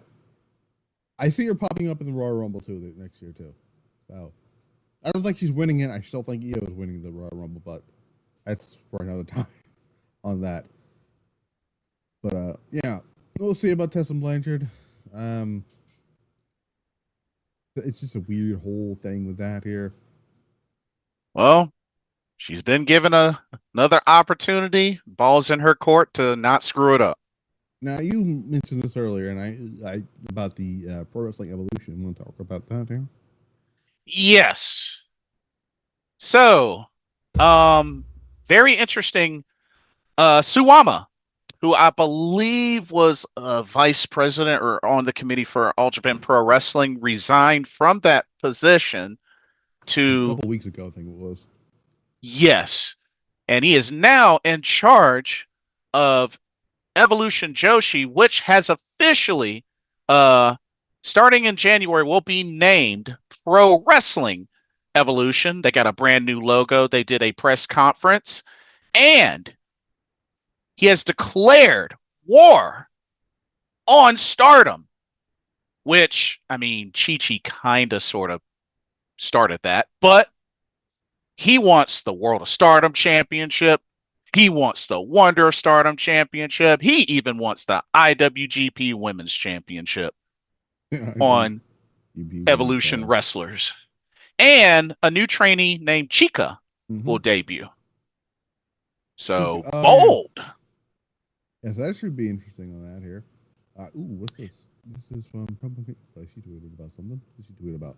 As soon as I can load it. So, this shout out. So I don't know what she's okay. So this is very interesting. She tweeted, "I've never felt so frustrated. It's so too frustrating. What's she frustrated about?" Oh, that's interesting. But very interesting. We'll see on that front here. Let's see if we can find any other news here on this here. So let me see what we got here. So Final Battle is, which I completely forgot is it's Friday, which I Friday the 20th. I'll be covering SmackDown. There is currently 7 matches on the show. Did they add one more? I guess so. right now. So we got Red Velvet defending the women's television championship against Layla Hirsch. Oh, okay. Lee Moriarty, open challenge. That's the one I was missing. Okay. So I'm not following. I don't really follow Ring of Honor anymore, so I'm just going to go through the card here. So we got Red Velvet defending the television title, women's television title against Layla Hirsch. I'm going to assume that Red Velvet retains, given I think she just won it not that long ago. Yeah, she's had it for a little while. Yeah. I'm going to go with that here. Dustin Rhodes and Sammy Guevara, I think, should lose the tag team titles to the Righteous, but they're probably not going to. Yeah. Because if I'm being honest, the Righteous should have won them when they had him beat the tag team. Hold on a second. I still think it's kind of a random team of Sammy and Dustin Rhodes, even though they're deemed the Sons of Texas, apparently. But it just feels like a random pairing. But they're the tag champs. But yeah, I feel like Dustin Rhodes and Sammy Guevara is like a random tag team, if you ask me. But well, the guy found something to do with Sammy Guevara and Dustin Rhodes, which I don't know if he's staying with AEW or not. But the Righteous should have won when they were facing the Miz, but not the Miz. Oh my God! Wow. Oh man. Look. CM Punk was right. He's basically a less famous Miz. Okay, that's all, and I called him the Miz. Wow. Shows you how much I don't watch Ring of Honor anymore. It's all cool. Jay Lethal versus QT Marshall for some reason is a match on here. Jay Lethal. Athena should be losing this title already. Because if she doesn't, I don't know who the hell is going to beat her for it. Me neither. I would have if it was up to me, I would have just gave her the title to Sheeta because they're not doing anything with her in AEW. So yeah. Trios. No, that's not trio style. We have survival of the fittest match. This is an old school Ring of Honor type match here. It's a tournament. It's kind of, I guess it's kind of like a gauntlet sort of match. I think it's the first to get it might be an elimination style match, but so basically like a gauntlet type of thing, then, in a way, but also sort of not. Basically, okay, so it's kind of like you're like. Yeah, so it's just it's like a singles version of a Survivor Series match, basically. Yeah, but the ROH TV title will be on the line. Yeah, Brian Cage, which I didn't know he has a title. It's against Willie Mack, Commander Mark Davis, and AR Fox and Bloody Christian. I'm just gonna go with Brian Cage retaining there. On that, I don't know who's gonna do the Leah Moriarty Open Challenge here. So I can't really get to do a thing on that one. And then for some reason, Chris Jericho is main eventing a pay-per-view in 2024. And he's probably, if it was up to me, I'd just give the title to Matt Cardona. Yeah, I would too, because Chris Jericho just doesn't need to be on television anymore. He's not working anymore. It's just it worked for him when the first few years in AEW, but not anymore on that. What happened? That's right. This Thursday, Marigold press conference. Oh, I'm assuming that's for first stream. No, we might get more card for that. Yeah, that's what I'm thinking. And didn't they announce most recently another match for that show? Because I believe we may also find out who Bozilla's tag team partner will be for the Twin Star tag titles. I have a bold prediction for that one.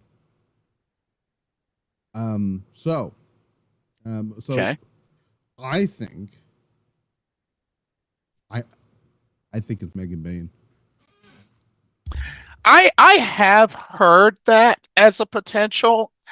I was thinking from the interaction and from Noah that it could potentially be the Great Sakuya, but Megan Bain would be pretty dang on good. Oh, Megan Bain and Bozilla? Oh, that would be sick. So right now they only have 7 matches announced for this show, Mm-hmm. which I didn't even know they had more matches announced already. But at least we know every Marigold title will be defended. Yes, and one Noah championship. So, Yep. So we got Mirai is going to be taking on I think it's one of the newcomers. Yes, Sarayama Oka. Yes. And then we got a new Dream Rumble thing. You know, it'd be funny without telling Stardom if somehow Saida and Lady C not saying sneak onto this Rumble. I'm not saying. No, I mean, they're the people that, assuming they are those people, sneak up on the Rumble. I mean, they did already announce that there would include participants from other organizations. So hey, actually, if she's not actually injured, would they throw Kairi on this? oh, that would get a huge pop. That would be a pretty big pop if that happened. Let's see, when is this? Is this the week of January 3rd? So let's see. So let me look here. Okay, so final Raw. Yeah, they could probably throw that in there. Yeah. Because the January 6th show is like a few days afterwards. So, and I'm assuming they're gonna want her on that show. Who? Yeah, because I'm very surprised. I'm still surprised they didn't have somebody from WWE in the Dream Star Grand Prix thing. Yeah, that would have been nice. That would have been nice. Everyone if they was did. predicting that they were going to have somebody like Natalia or Kairi or something in that. Yeah, I wouldn't be shocked if somebody like Kairi shows up in the, or you know what, if they want to, if they want to highlight the, let's say Dakota Kai wins the Intercontinental title, right? Let's say they want to give some highlights of that and bring over Dakota Kai. Hey, she has plenty of experience in Japan, so it's and she has a relationship with Rossi. So yep. I mean, she's a former artist of Stardom. Could Stardom. also bring in is Selena Vega, who also has some ties to Rossi Ogawa. So, oh yeah, that's right. Because she wrestled as Thea Trinidad. Yeah, that's right. Did a few matches in Stardom over there. Yeah, that's right. There's actually, when you look at the amount of Stardom alumni that's on in WWE's roster now. Oh, it's loaded. Yeah, let's run through this here. Oh, John Elite, what's going on? He's in the chat. He says, "Is SmackDown 3 hours?" So, from what I understand, the 3 hour SmackDown is going to be a test run, but I feel like it's going to be a permanent thing, especially if they're going to start moving up people. So, yeah. He said, "What's up, Oos?" Hey, John Elite, good to see you. I know he pops in your streams quite a bit. He's been popping in mine, asking some good questions there. Good. So this Stardom alumni that's in WWE is massive, as we mentioned here. Obviously, right off the top, the 3 big names: Io, Kairi, Julia. Now you got in there. Now you can throw in Piper Niven. Shayna. Yeah, you got Kaylee Ray. Yep. I think Isla Dawn may have did some start. I think she did. Yeah. You said Shayna, right? Yeah, I already said Shayna. Selena Vega. I think Chelsea Green. Let me look here. Dakota Kai is 1 too. Dakota Kai. So that's 9. Let me look here. I'm gonna type it. I feel like she's done Stardom before. Yes, she did. Oh, she did. Okay, She cool, wrestled cool. She wrestled 11 matches with Stardom. Gotcha. Okay. Um, Oh, wow. Okay, yeah. cool deal. Let's see who else. Actually, that's a great question. Let's just type in that up here. We can go to world, if I can spell it. World Wonder. Nope, that's not it. I can't spell it right now. There we go. There it is. Nope, there it is. Okay. It took me a while. I'll look up the roster so I can go to alumni. So let's see. Oh, Blair Davenport. Blair Davenport. That's right. Yeah. Right. She was a freaking women's champion over there. Former World of Stardom. Mia Yim. Meiko Satomura. Meiko Satomura. Technically, it's still Nikki Cross. Did she really? Nikki Cross was a member of Oedo Tai as Nikki Storm. Oh, Nikki, that's right. Wow. She wrestled Io for the title at one point. That's right. Wow. I totally forgot about that. So that's what, 13, 14 now? Yeah. Let's see who else got here. Let's look here. Let's see. Let me look here. I'm trying to see. Just who else. So no, she doesn't wrestle for WWE anymore. What am I talking about? So I think it's 13 maybe. So 13? That's still not bad. Do you want to count Brandy? In a way, since she's married to Cody. Might as well. Okay. I guess we can do that. Let's see. I'm trying to see who else is it, because it's a. Oh, that's right. She doesn't work there anymore. I keep forgetting that she doesn't wrestle for WWE anymore. The men's side. None of the men, none of the former men from WWE. So, yeah, but yeah, so that's I guess technically Stephanie the Cure would count because she has wrestled on a Stardom show. Yeah, yeah, that could work here. Yeah, that makes sense. For some reason, she's not. She should be listed here, even though she did one match for them. Yeah, because she competed at American Dream. Yeah. Oh no, she did more than one match then. She did the other match where she beat Julia. Oh yeah, that's right. Yep, sure did. Another one. I just remembered another one. Stevie Turner. That's right, because she was Bobby Tyler. Yep, sure was. She was part of Oedo Tai. Yep.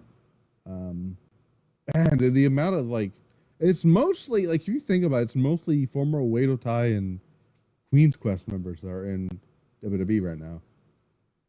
Yeah. Good point. Though I do think it's funny that when Kairi was there the first time and technically the second time, she didn't join any faction. Right. Which I never understood that when they did that. Which we all kind of were thinking that she would join Cosmic Angels. Is something we thought? Because they did that whole thing with that whole photo shoot where they were all standing with each other. But right. They didn't, because she already knew. I think she already figured out. Yeah, I'm just going back to Triple H, guys. I'm kind of shocked that Candice LeRae never wrestled in Stardom. Really? Yeah. Hold on a second. That can't be right. Yeah, as shocking as that sounds, yeah, she's never wrestled in Stardom. What? Yeah. No way. Pretty shocking. Yeah. That's crazy. Yeah. And she's wrestled for PWG and what else has she wrestled for? PWG. She's wrestled all over the place. That's insane. She even wrestled in TNA. Yep. That's crazy. I know she's not in WWE, but I'm just curious about something. I mean, PWG, Shimmer, NWA. She's even wrestled in DDT.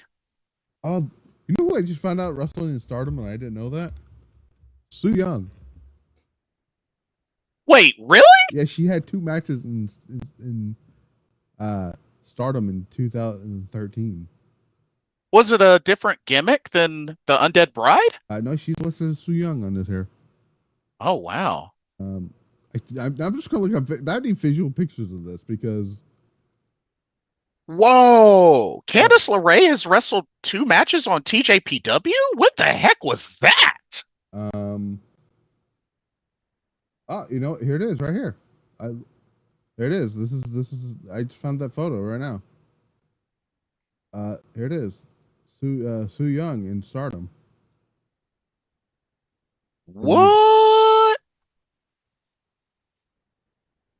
Photo of Su Yung in Stardom. Wow. Oh, okay. Yeah. Yeah, that's her. That's crazy. I had no idea. I didn't either. I'm just learning about that. And you knew Melina wrestled a Stardom show, right? Oh yeah. So I don't remember who she. You know what's funny? One of those matches was she wrestled Mayu Iwatani in one of those matches. I've been talking about Su Yung. Su Yung? What? So on June 2nd, 2013, it was a fatal 4-way match. She teamed with Hiroyo Matsumoto. Or no, she didn't. It was Hiroyo Matsumoto and Mayu Iwatani versus Ira Souza and Mio Akasuza. I believe they took on Haley Hatred and Su Yung and Samuri Yoshio and Yu Yoko. Oh, okay. So that started the Golden Age show. Shout out to Hiroyo Matsumoto. Met her before. Lady Destroyer. One of my faves. And then she did a tag match where she teamed with Dark Angel, which is Sarah Stock. Oh, yeah. A.K.A. Sarita back in TNA. They lost to Haley Hatred and Kyoko Kimura. So Mama Hana. That surprised me. I didn't know she wrestled. I was curious. That's why I looked it up. What name did Dakota Kai go by outside of? Oh, Evie. Because she is a Pokemon nerd, and she'll tell you she's a big Pokemon fan. Yeah, which fun fact, Dakota Kai is half Samoan on her mother's side. Yeah, just don't tell WWE that. They'll probably want to put her with the dang bloodline.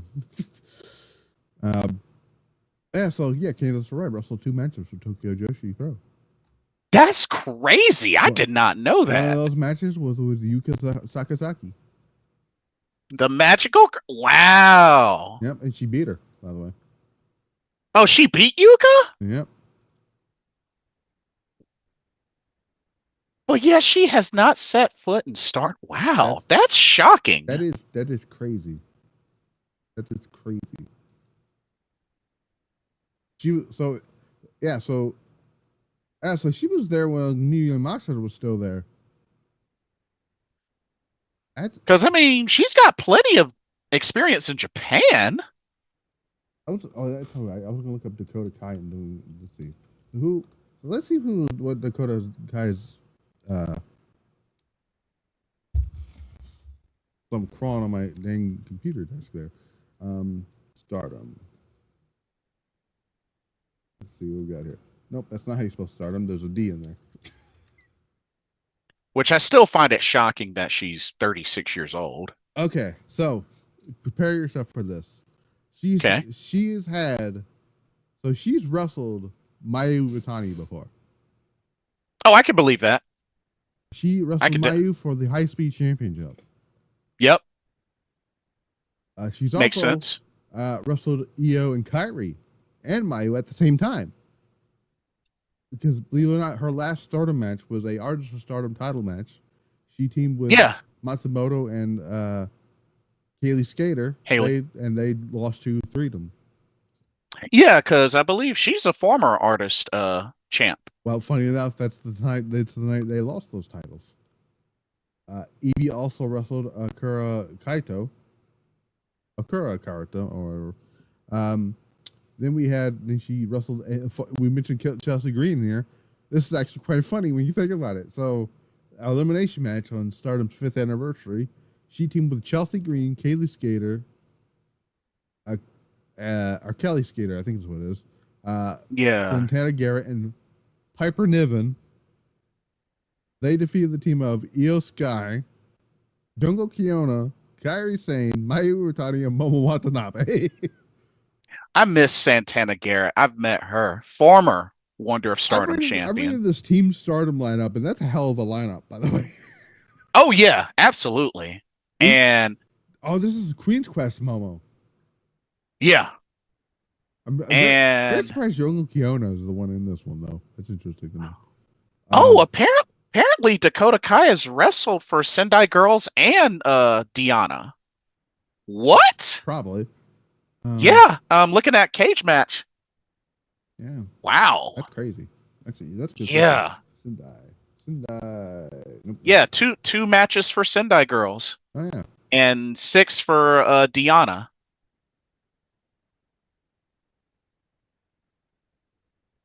Oh yeah, that's right. Oh, she wrestled. Oh, that's interesting.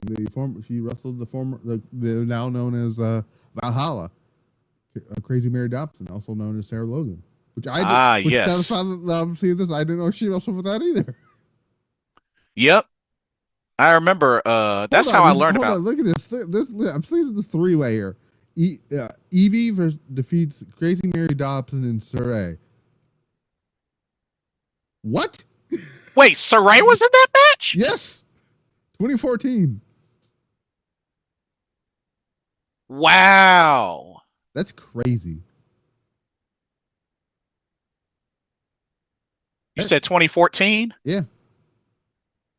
Look at it, 3-way. Yeah, good call. Wow. And Kanagawa. That's crazy.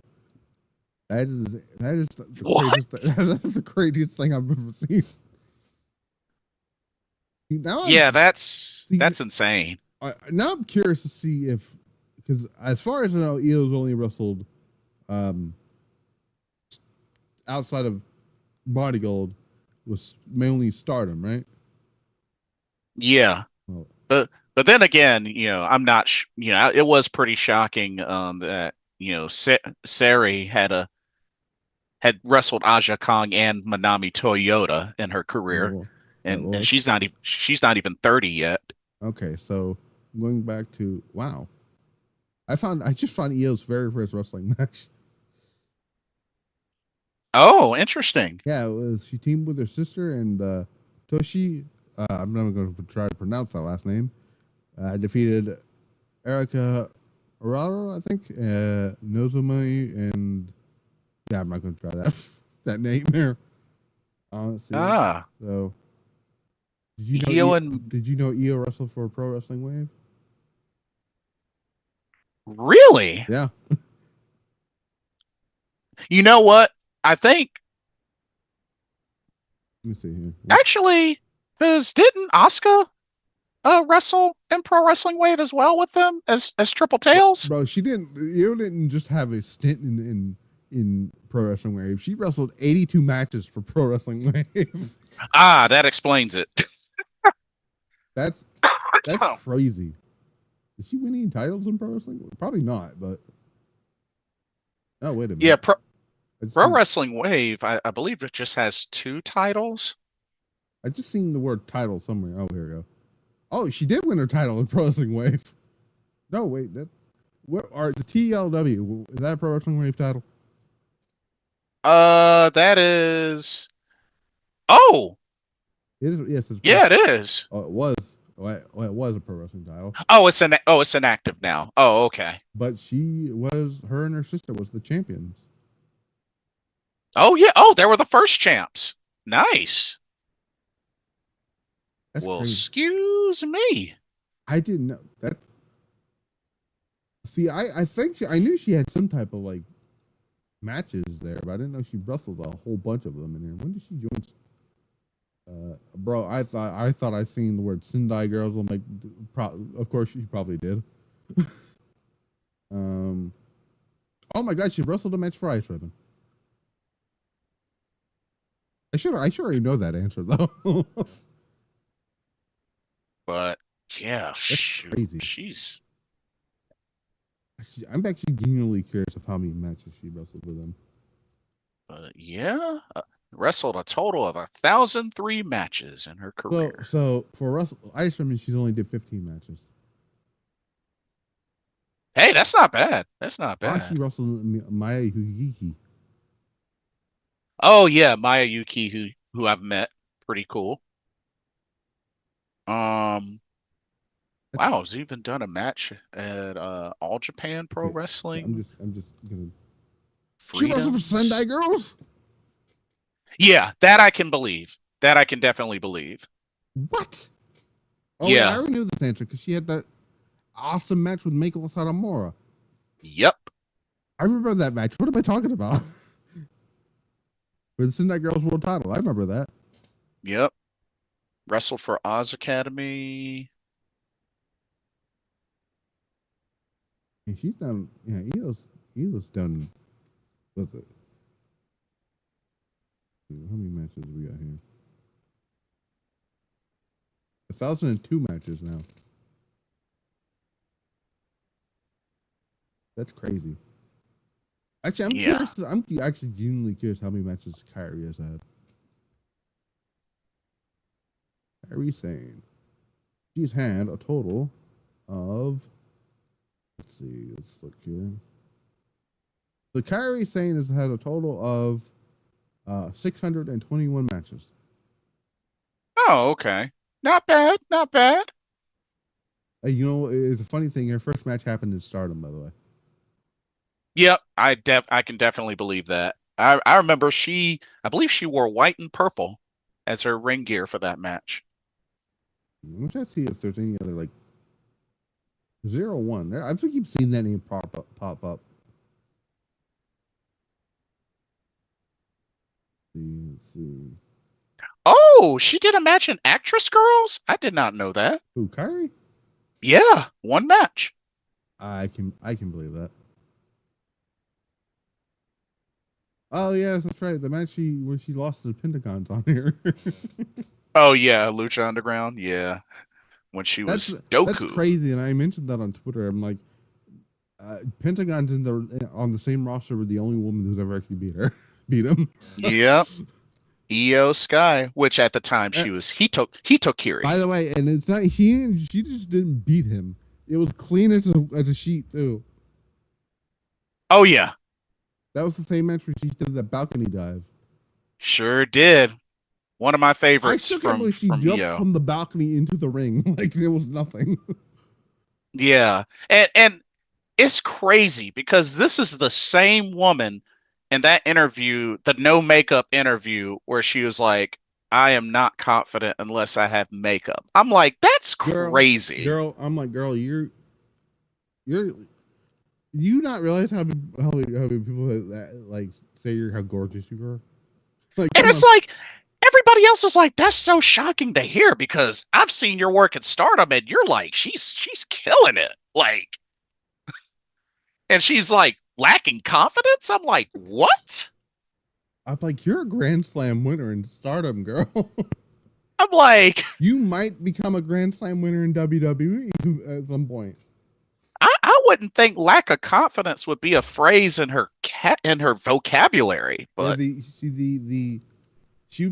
she wins the women's title on Raw, she's gonna be the only woman to have 2 Grand Slam things added to her name.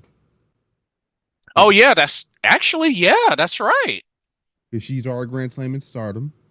Yeah, she was the first Grand Slam in Stardom, I believe. Yeah, along with Mayu Iwatani. Yep. I believe who was it? Kairi that was almost the one that was next. Actually, Saya Kamatani. Oh yeah. Okay, so in order for her to do that, she's got to beat Tam in a few days. So she's got to beat Tam in order to get that spot, right? Actually, she still has never became an Artist of Stardom champ. I think you gotta have that. I think. Huh? No, wait, hold on a second. Hold on a second. Let me look here. Grand Slam. Here we go. Pro wrestling. Okay, here we go. Oh yeah, you gotta have that. Yeah.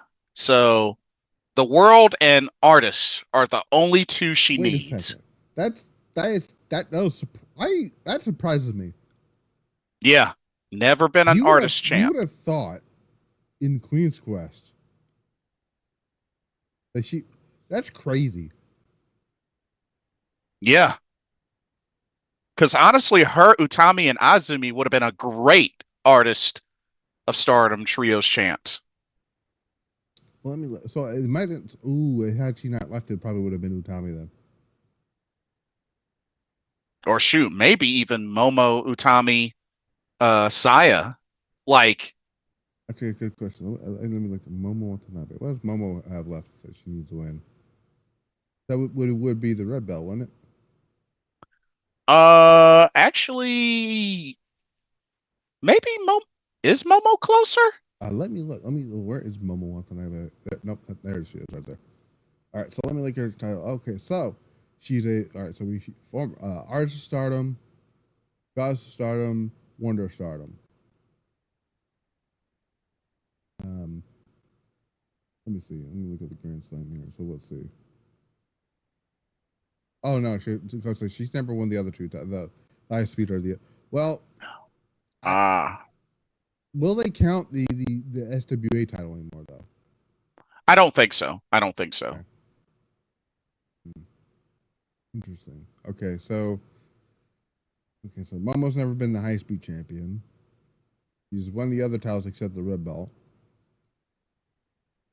You know, they could absolutely start counting the IWGP title now. Yeah, they could. How much has Mayu got already? Oh, Mayu's already done it. Never mind. Yeah, she's the second Grand Slam champion. Good question. Let's see. Let's look at Kairi. Let's look at Kairi. Actually, no, I'll see what Tony Storm. Let's see. Kairi's got. Let's see. Titles. So, Artist World, Goddess. Yeah, so she wouldn't have got it either. Okay. Actually, no, she would have got it if they're not counting the SWA. Had she won the high speed, she probably would have gotten it. Oh, actually, yeah, you're right. All Kairi was missing was the high speed. Because again, that's if they're not going to count the SWA. Let's look at Tony Storm here. Tony Storm. Okay, so no, Tony Storm would have never made it because she's only won 2 championships, and so I'm surprised she actually never won the Wonder title. I still find it kind of odd that Kairi has won a 5-star but not a Cinderella tournament. That is crazy. Yeah, you would have thought. Who else? Didn't Io win one? Yeah. Okay. I know Io and Momo won one. I know Julia won one. Nakamura, I believe, didn't. I know she went the 5-star, but And actually, yeah, she went the 5-star. So actually, Io has never won a Cinderella. really, I could have sworn she did. Huh? No, actually, she hasn't. That's I could have sworn well, whatever. Because she won the 5-star 1 year before Kairi. Right. But never won a Cinderella tournament. Right. Okay. Somebody who I'm surprised they didn't actually win well, she probably should have, but Aki Sakawa should have won the dang red belt when all that crap went down. I'm just saying. Yeah, I agree. So the founder of Oedo Tai, by the way, who, by the way, said she's fine with what's going on with the. She agreed with ending Oedo Tai.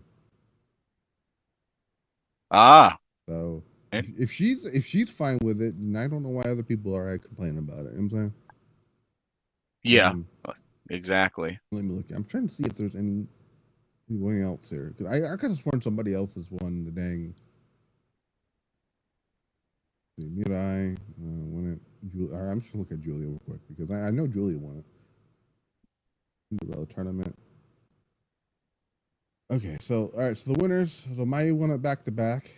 The first 2 years. Tony Storm did it. Momo Watanabe did it. Arisa Hoshiki did it. One of my favorites. Saya Kamatani. Which is quite funny when you think about it. Like the amount of winners, it's actually there's more losses than there is wins when it comes to the person who won the tournament. Yep. Mirai won it back to back, which people hated. People didn't mind it the first time, but when they did it the second time, people hated it so much. And then, yeah. So Mirai and Mayu are the only two back-to-back winners. So, I mean, who was the other one that outside of Hanan we thought was going to win it? Or somebody else in the tournament? Starlight Kid, I thought, was potentially a favorite. I think I said either Micah or no, Micah was already the champion. What am I talking about? I think Micah was. Yeah, Micah was a finalist back in 2021 before she lost. I'm saying this time she was already the world champion. So. Oh right. Who was the other one that I was talking about? Let me look here. I now got to see who else was in the freaking. Interesting thing is Koguma is a 2-time runner-up. Let's see. Because Koguma was in the first Cinderella tournament and was a runner-up, but lost to Mayu. I think I picked Starlight Kid that year, or Azumi. I think it was either Azumi or Starlight Kid that I picked out. Actually, yeah, I had because originally my idea was Starlight Kid and Azumi as the finals. Gotcha. But now they're in a faction, so I don't know if we're ever gonna get that. I feel like that will be an eventual white belt or red belt match. I wouldn't be surprised if once Starlight Kid wins that championship, she goes and asks and requests a singles match with Asami. Just so we can get that match finally happening for our big title. There you go. Oh, on this day in 2019, Rhea Ripley defeated Shayna Baszler. Yep. To win the NXT championship. Which speaking of, because I know we mentioned Ami Sourei, hopefully, maybe she can make her return for next year's Cinderella tournament. Oh, so who? Oh, so Ami Sourei, yeah.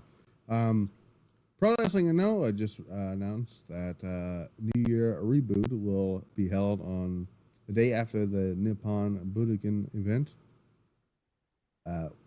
After the big show on the New Year's show. Oh yeah. Yes. So that should be interesting. And so far announced for WrestleMania week. So assuming by default we got WrestleMania, right. Stand and Deliver, which I assume that will still be the key. It would be weird if it's not. Right. So actually, it'd be weird not having an NXT show WrestleMania weekend. They've had one since like 2015, 2014, something like that. Yeah, something like that. So far confirmed, we got Defy Wrestling, we got DDT, right. we got TJPW, right. we got Marigold. Spark Joshi. Spark Joshi. We got DPW, which I believe they may be doing another collab with West Coast Pro and Prestige. We're gonna get another blood sport show that weekend too. So yeah, because I mean, the collective will be back, Right. so I assume there will be more promotions added. I feel like, WrestleCon, yeah, I of feel like Shayna course. Baszler is going to be featured on that Bloodsport, given that she's not from Vegas, she's from South Dakota, but it's not that far from there. So Yeah, and it would be cool. They might consider maybe perhaps booking Asuka for a Bloodsport, well, but that depends. Well, that depends whether or not Asuka's good to go by then. right. I'm still So assuming she's going to be on there. So well, yeah, that'll depend. Well, that depends on whether or not they have her booked for WrestleMania. right. And we know earlier this year at or actually last year's Right. Stardom Dream Queendom was when they announced the 2024 Stardom American Dream. Maybe they They might repeat do that. maybe they repeat history Maybe. in a few weeks. Would be I nice. wouldn't be surprised given that they announced the no. I think when did they announce the New Year Dream show? Was that after Marley Gold made the announcement that they're going to run their show that same day? I believe so. I would not at all be surprised if the crap in Rossi's shoes they would also announce a show in Vegas. Yeah. But I mean, I'll be there from April 14th through the 22nd. So it's just a matter of once they put the schedule out, what they're going to do. Well, I already But know schedule wise. The only two things I know are 2 days I know are taken are the 19th and 20th, which is WrestleMania. right. So, and based on So tradition, I'm assuming the 19th is also going to be Stand and Deliver as well. So, yeah, actually, yeah, good call. Good call. Blood Money. Ooh, welcome to the chat there, Blood Money. He said, "What's up? What's up, Misfit? Do you guys?" Hey, what's going on? I did not. Yeah, not long ago we did watch NXT. We did talk about it earlier. Yeah, the ending was The ending was weird. I didn't really care for it. same. Can we not try to make Eddie throw up a thing, please? Like, what he do? I think what he did last week was clever, sure, but Right. let's leave it. Let's leave it as Obafemi versus Trick Williams, please. Yeah, yeah, seriously. But let's see so other WrestleMania shows this weekend. Well, not this weekend. WrestleMania's not this weekend. What the hell was I talking about? I assume ROH will do Supercard of Honor again that Right. week. Maybe TNA does a show. So finally there's a Wikipedia page up for freaking no, that's 2015. I went 2025. There we go. I definitely expect it to be loaded. So was it in April? Okay, so is this the 20th or did they change the days? Oh, something has it listed as 17th and 18th. That's not the right dates for WrestleMania. Yeah. Let's see. I am curious to see how TNA does when they start doing those big venues because they announced that they're doing arena shows next year. So, Oh yeah, that's right. They sure did. let's see. Let's see when we got here. So, Battle in the Valley is what next month as well. So Yep, these are January the 11th. next month shows. Obviously, you got Noah's New Year show, which unlike last year, is not going to be main evented by not this year, but the year before, not being main evented by Nakamura. Right. It's being Kaito Kiyomiya defending his title, and Nakamura will be on that show. Yep. If it was me, I would absolutely have Nakamura defend the United States title on that show. Just to kind of like the same reason I pointed out with Dakota Kai if she won the Intercontinental title. Mm-hmm. Obviously she wouldn't defend it on the Marty Gold show, but I'm saying she would be there, represent WWE, and have that title there. I don't think Nakamura's dropping the title anytime soon, anyway. So Yeah, Obafemi. I'm assuming he's yeah. Yeah, I'm almost positive Obafemi and Julia are winning their titles. So, because Yeah. it'll be insane if they don't do that. Fight for the Fallen. That's gonna be interesting. I'm actually curious how they're gonna do the simulcast there. That's gonna be Max and on TBS. Yeah, it's gonna be in my home state, but of course I won't be able to make it because it's in Asheville. So will you still be in Japan when they do the New Year's Eve show? No, I will be back. Okay. Yeah, I will actually be back. Okay, I could, so they got this list here. Obviously, New Year Dream, Stardom, First Dream for Marty Gold, Wrestle Kingdom 19, Wrestle Dynasty. That's a loaded freaking. They call that Wrestle Kingdom Week. Wrestle Kingdom Week. I look at this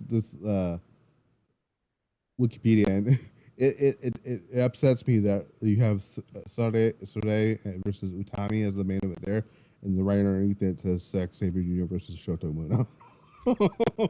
Yeah, big difference there. But hey, I'm happy I'll get to see Utami and Seri live. That's I saw her. Don't feel sorry that you gotta watch Shota Umino in a main event. No. And the Wrestle Dynasty. I'm still kind of curious to see what that main event of that show is going to be. Oh, one thing totally wanted to mention. And this has to do with Wrestle Kingdom Week. I had mentioned this in our chat. So got a little bit of oh yeah, you told me about this. You said you were probably going to give up one show because apparently I guess Stardom announced some type of meet and greet or something. Yep, at Haneda Airport. Yeah, stop January airport, guys. I'm kidding. January 2nd, they're doing a special pro wrestling festival meet and greet at Haneda Airport and the Haneda Garden, which is at the airport. Right. The talent that they have announced, representing New Japan, Hiroshi Tanahashi, of course, Yuji Nagata. Of course, from Hiroshi Tanahashi. Yeah. Yuji Nagata. Huh? The Stone Pitbull, Tomohiro Ishii. Right. Taichi. Okay. And the Great Okan. Okay. Now for the Stardom talent, and this is what got my attention to consider this.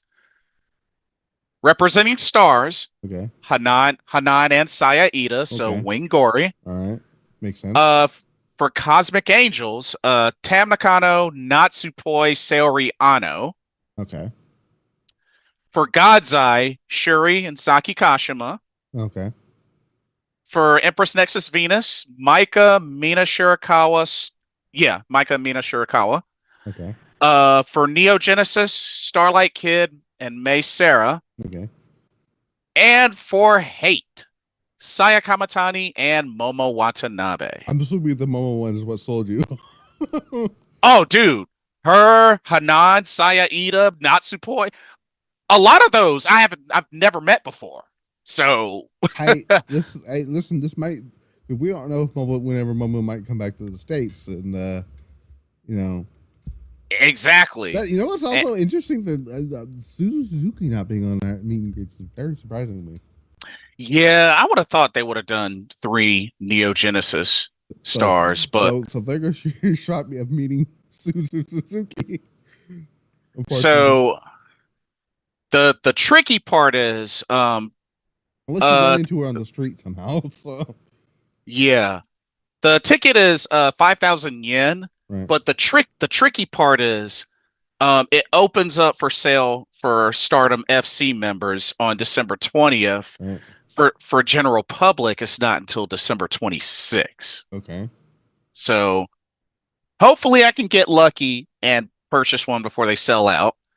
And then it's an autograph meet and greet session. You buy a portrait Right. for who you want to meet. It's 2,000 yen for portrait for New Japan stars, Right. 3,000 for Stardom. Okay. So Hey, you told me you were contemplating and giving up on one of your shows just to be able to meet the certain style. So the show that I would miss is just the Big Japan Wrestling show. Okay.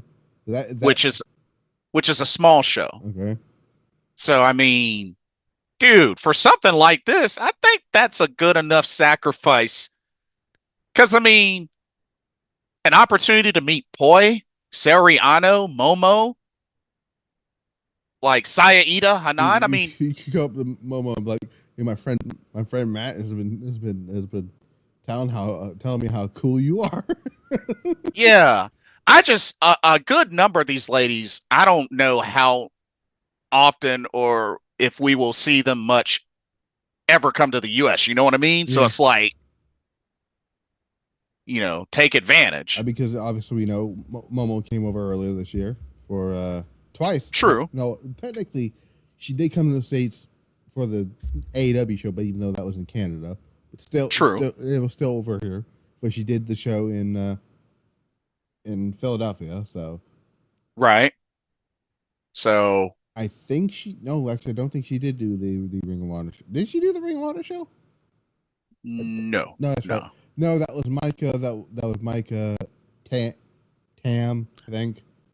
Yeah, that was Micah, Tam, May Sarah, Saya Kamatani, Azumi. And there was one other person. I know Momokogo did a separate match because she wrestled Mariah May. Hold on, let me look it up. So was it Supercard of Honor? Yeah, Supercard of Honor. It was where's that? Okay, so it was May Sarah. She teamed with Micah and Mina Shirakawa. Mina, that's who it was. And they defeated Tam Nakano, Saya Kamatani, and Suzuki. The Momokogo wrestled Mariah May. Yes. Okay, that makes more sense. I couldn't remember who it was. John Elite says, is next year the start of the streaming on Netflix? Not Netflix, on Max. Kind of. Yes. That is correct. They're starting out off with what the hell? I just mentioned Fight for the Fallen. Yeah. So we'll see. I mean, the streaming. I've seen the streaming aspect of Max because I wanted to see how that worked.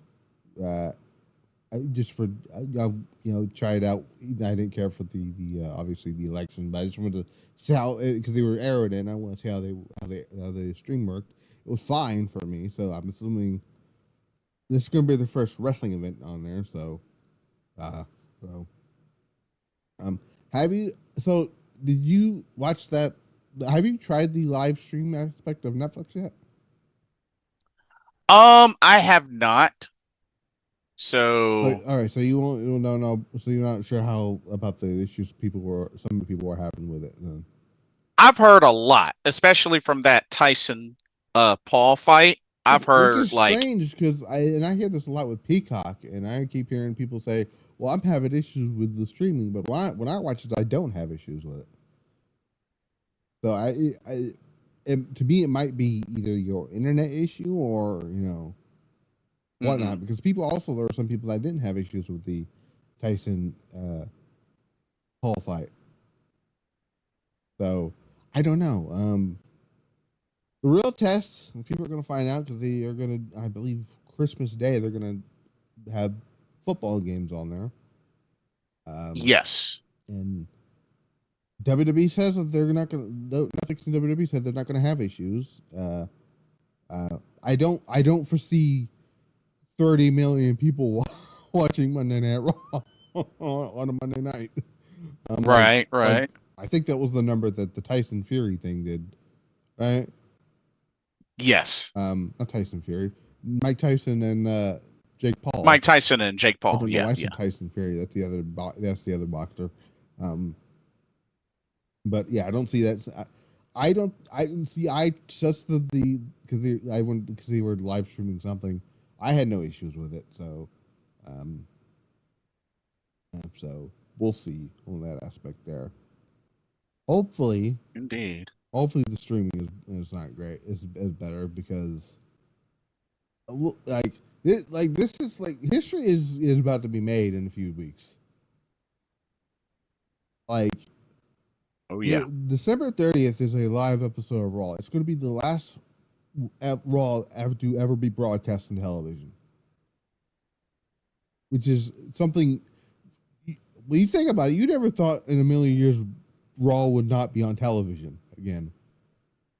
Yeah. And we're getting and streaming is now the way. A lot of people have gotten rid of cable. I'm thinking about getting rid of cable because they keep going up on the price. True.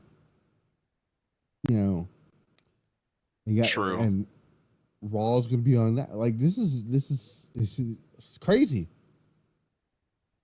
And I don't know where these Raw episodes the old episodes are going to go because, they keep telling us on Peacock that you have this X amount of days to watch old episodes of Monday Night Raw. So, I would assume either it's going to go to Netflix or they're just going to put it on the Vault channel. I don't know which one, but let me tell you about that WWE Vault channel, though. Oh yeah. That is probably one of my favorite things that WWE has ever created, and whoever runs that account should get it raised, because they have uploading things I never knew existed. Yeah. Like the Survivor Series thing they uploaded. I was not prepared to see like these behind the scenes things of old Survivor Series shoots and stuff. Mm-hmm. I'm like, where did he find all this stuff at? They're even uploading matches from companies that I didn't like. There was a match that I didn't know CM Punk wrestled freaking the Road Warriors in a dark match. Oh wow. That's I would not have ever imagined that. And they've uploaded it. I'm like what? Let's see. Let me look at what they've got up there now because it's crazy stuff here. In WWE Vault, it's like one of my favorite things. WWE Vault now actually is up. They almost got 1 million subscribers on WWE Vault. Oh shoot! It's great. They just along nicely. Today they released Tito Santana a match against The Undertaker. I've heard about this match where Tito Santana was like mega over. They released, let's see, which was something nice that they released yesterday, which was a 50-something minute video of late Brody Lee. Yes, may he rest in peace. I've met him before. Great guy. From what I've heard, one of the nicest human beings. Yep, met him back in Dragon Gate. It's so crazy to realize it's been 4 years. I know, right? Like, just like I'll tell you one thing. When that went down, it was like the day after Christmas, and I'm like, I was just watching things, and then all of a sudden, my brother's like, Brody Lee died. I'm like, what? I had to be like, are you sure? Are we talking about that Brody Lee? And when that news broke, I'm like, you're kidding me. Yeah. Nobody knew he was sick. And he just came out of nowhere. And I tell you that tribute episode that it was a hard one to watch. Yeah. Most definitely. I did joke when they showed a picture of Bray Wyatt. I said Bray Wyatt made his AEW debut tonight. I'll be stuff there. But what else they got on here? They released the Kevin Owens documentary that they still have not put on Peacock yet. Oh man, what the heck is taking them so long? Well, I don't know. It's on the WWE Vault, so you can watch it now. Fair enough. We got the Mr. Perfect documentary, which is a great documentary. They released a match, an Abyss match on there. Oh, right on. I think he wrestled either Primo Cologne or Primo or Epico in like San Juan or something like that, Puerto Rico, Oh. and it's crazy. Yeah, Brody Lee's last match was with Cody Rhodes. So I see. the dog collar match, Right. which was one of my favorite matches. And I wonder how Cody feels knowing that he unfortunately got to wrestle Brody Lee's last match. Oh yeah. So let's see what else we got on this dang stuff here. The earliest match of Kurt Angle's career in the fucking dojo. Like, there's things on here that I didn't know existed. You'd be surprised what kind of stuff you come across. A little digging, that's for sure. I've seen what's on here, like, they're even uploading matches from the free for all. you remember the free for all? Yeah. Like, I'm like, what in the heck? Yeah. I'm looking some like insane stuff here. Stuff with Nunzio. They even recently released the match JBL had in, I think it was Mexico, against Eddie Guerrero for the WWE title, and that's when they did the whole angle with Eddie's mom having a heart attack. Oh yeah. Yeah, I'm like, what? There's some early footage of unseen footage of Yokozuna, but as not a Japanese wrestler for once, an actual Samoan. Steve Blackman's on here. Oh, so apparently the English broadcast of the recent Stardom pressers up. Oh, yeah, I've seen that. I think I saw that on the English Stardom thing. I'm curious because you might actually get to meet Walker at the Dream Queendom show. I hope so. I really he's would gonna hope be so. there. So yep, he's gonna have a busy weekend. Yeah, he's gonna. Bro's gonna be doing 3 different shows, possibly 4 shows all in once. Okay, not once. But Yeah, I'm assuming the New Year Dream is gonna have English coverage as well. Yeah, it did this year. So yeah. Said Dream Queendom and New Year Dream would have English. So he's gonna do Dream Queendom, New Year Dream, Wrestle Kingdom, and then possibly do Wrestle Dynasty the very next day. So he's not gonna have any break. Yeah, it's like good luck having a break. I mean, he'll probably have a little bit of a break, but I mean, let's see. Mostly from between Dream Queendom and New Year Dream. So yeah, and that's when it ends for him. But it's like, I mean, looking at the Stardom schedule, I mean, shoot, that's not much of a break with that, because I mean, and I do like that. I've heard that they're gonna eventually do like commentary over the other shows. Like they've talked about releasing future English commentary shows of Stardom shows. So, which is something I think Walker mentioned before. Which he said he's done like recordings of it, and he sent it, and that's how he got the gig for Stardom. Sending those in. I wanted to see him cover 2 matches. There's 2 matches I want to see him do English commentary for. One of them is being the high speed title match between Azumi and Starlight Kid, the first one, which is probably one of my favorite matches. Probably the one match that Dave Meltzer actually told people, like, you need to go watch this match.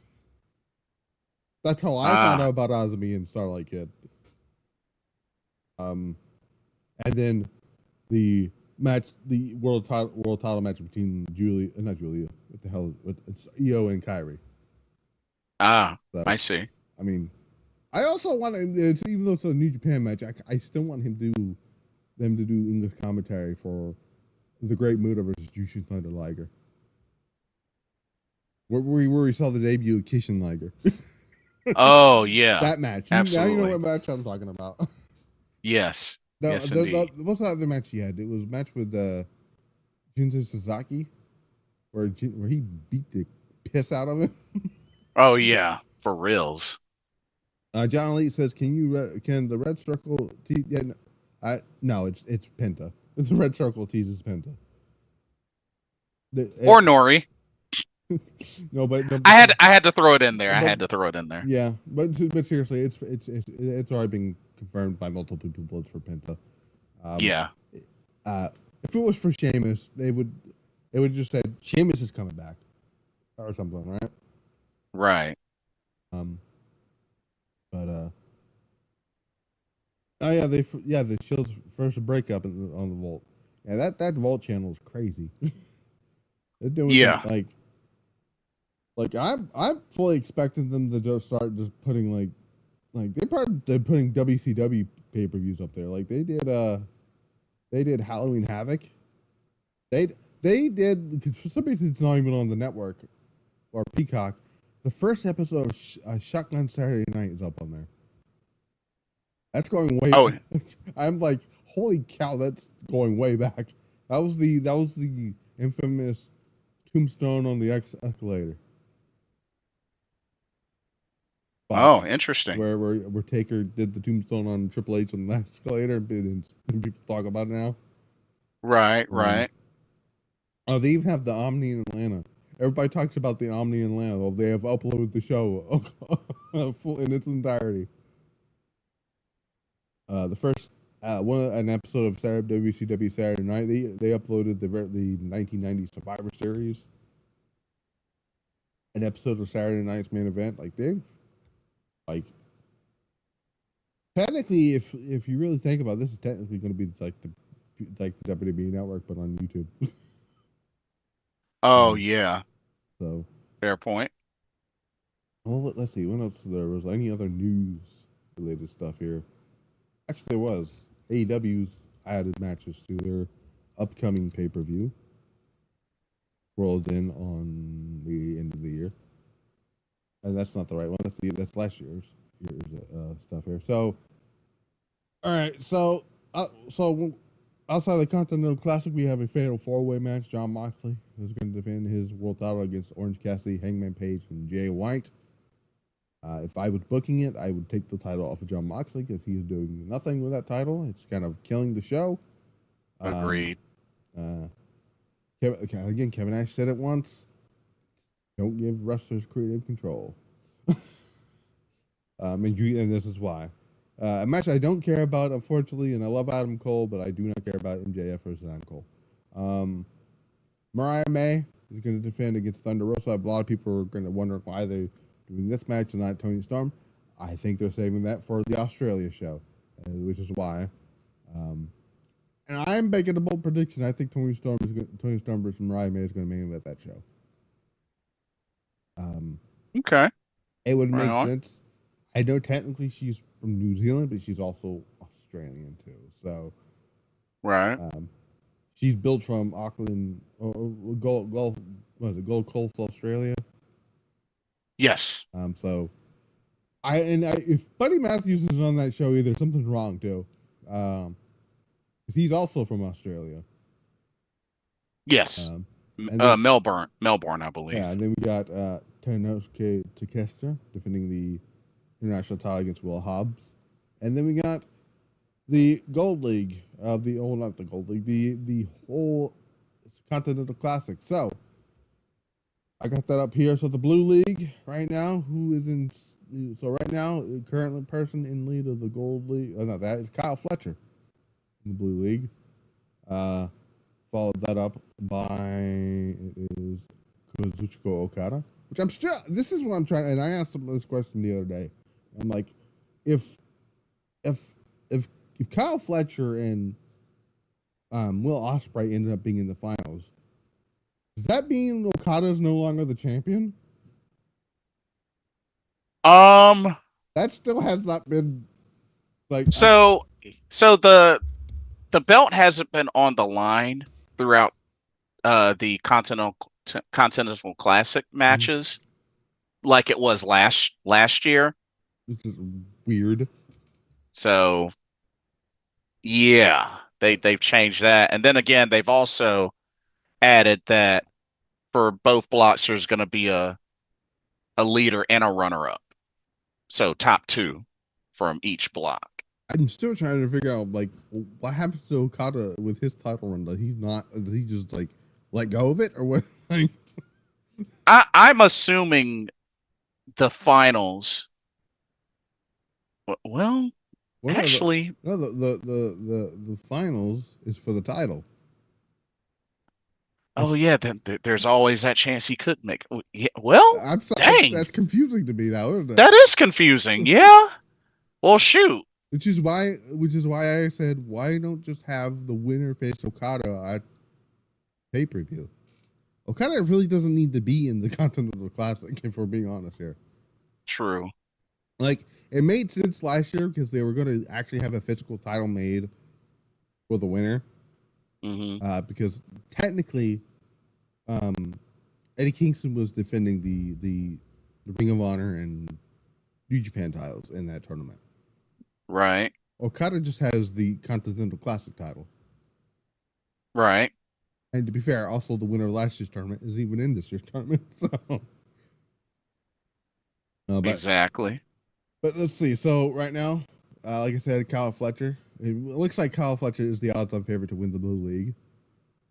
And then we have Okada there. Okada could now. There's always a chance Okada could somehow get to the finals. Right. But it's not looking likely. Beast Mortos has absolutely been eliminated. Yeah, he's out. Unfortunately, he was never going to win it anyways. Shelton Benjamin. I mean, he might be eliminated. We don't know. He's got to face. Let's see, Okada. I don't think has he had the match with Okada yet. Okada versus who? Benjamin. No. Okay. No, not yet.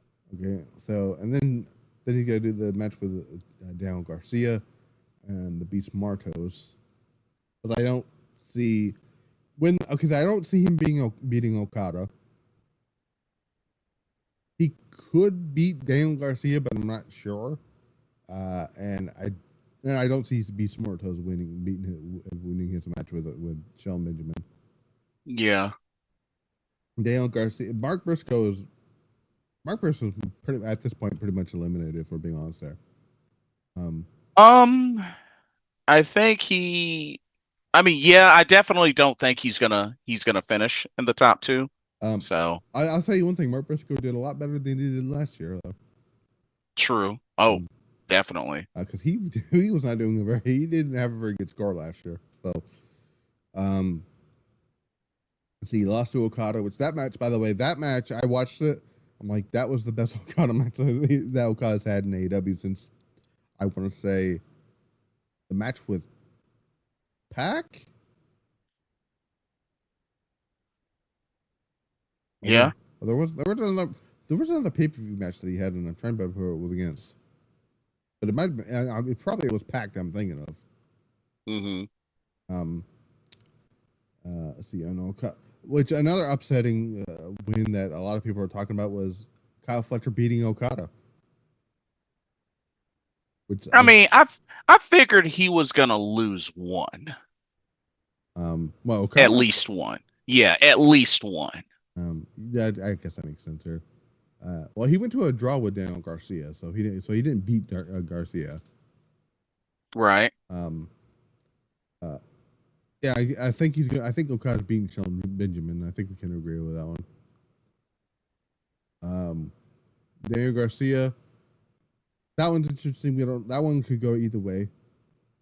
Daniel Garcia is obviously going to lose to Kyle Fletcher, but are we in agreement that Kyle Fletcher is going to be in that finals? Yeah, I believe he will be. And then we go to the Gold League, who right now it's a 3-way tie between Claudio, Ospreay, and Ricochet. Yep. And then you have, I really thought Brody King should have won that match with Claudio. And no, actually, I think he should beat Ricochet. If I'm being honest there. So for this week, so for tomorrow, right, we're gonna see Shelton Benjamin, Beast Mordos, Will Ospreay, Darby Allin. Okay, so tomorrow, on Dynamite. Yeah, Dynamite Holiday Bash is Darby versus Ospreay, which should be a really good match, by the way. Yeah. Darby is going to bump his butt off for Ospreay. Yeah. And then Shelton Benjamin versus Beast Mortos. And then on Rampage, it's Brody King versus, I swear to Christ, with Commander. Actually, if they sneaking Commander win on Brody King, something's wrong here. Brody King should be beating Commander, by the way. Yeah. And then on Collision, you got Ricochet versus Will Ospreay, which that's gonna. I'm gonna be honest with you, I have no interest in seeing that match because really. I was not overly impressed with the one that they had in AEW a few weeks ago, or a few months ago. So, yeah. Yeah, I'm not quite sure they can measure up to their Dragon Gate feud. But or the match that kind of split the internet in half. Right. Shelton Benjamin and Daniel Garcia, and then Darby Allin versus Claudio, which I talked to some folks, and they're predicting actually Darby Allin winning this whole tournament. Yeah, that's not happening. I was just thinking, I was like, that's gonna be tough. If Kyle Fletcher, Robinson hurt his foot. He broke his ankle. Yeah, which he got replaced by Commander. Yeah, if Kyle Fletcher's in the finals, Darby Allin's not going to be in the finals. They've pretty much set it up to be Kyle Fletcher versus Will Ospreay. It just makes too much sense for it to be. If it wasn't anybody else, it's pretty kind of odd. You know what I'm saying? No, that's fair. That's definitely fair. I think Kyle Fletcher's winning the whole thing. You think he'll win the whole thing? Yeah. Okay. I don't think necessarily Will Ospreay needs it, and if you want to make a statement with Kyle Fletcher, that's the way you do it. Because Kyle Fletcher, as we know, already has one win over Will Ospreay from what pay-per-view that they just. What's the pay-per-view they should have? Was it Full Gear? Yes. Which was an excellent match, by the way. But oh yeah, absolutely. Will Ospreay doesn't. I don't really care for his MJF matches, but other than that, he's had bangers. So agreed. Have you noticed they haven't had them wrestle Okada yet in AEW? Have you noticed that? Yeah, I mean, I think they're waiting to do that match. Yeah, I think they're gonna take their sweet time with that one. Obviously, they're waiting for a certain somebody to come back so they can get ready to do that match with Okada. Kenny Omega. Which hopefully we'll see how he does against Gabe Kidd. Right. Because we saw the photos. He is training right now. Yes. So I don't care in what capacity. I'm just happy that Kenny Omega's coming back to wrestling. So same. I don't. If he has to double down his moveset, I don't care as long as he's healthy and in a good place. That's what's important. So, agreed. But I'm hoping it is here. So they did announce something about All In though. I did see that about some ticket stuff that are happening. I guess. Oh, okay. So they're doing that show. They got Revolution. I believe they just announced Revolution for Los Angeles. Oh, for Los Angeles? Yeah, oh, interesting. Crypto Arena. Oh, okay. And did we interesting. do now that All In Texas is going to happen? A lot of people said if they do this All In show and Athena's not on the show, something's wrong. I agree. Yeah, I mean, can't argue with that. I Shoot. mean, yeah. There. Let's see. What is happening else here? Let's see. I'm seeing if there's any other news that came out more recently. I wish I would stop. Oh, by the way, speaking of recoveries, we'd like to wish a speedy recovery to one Bronson Reed. Ah, yes.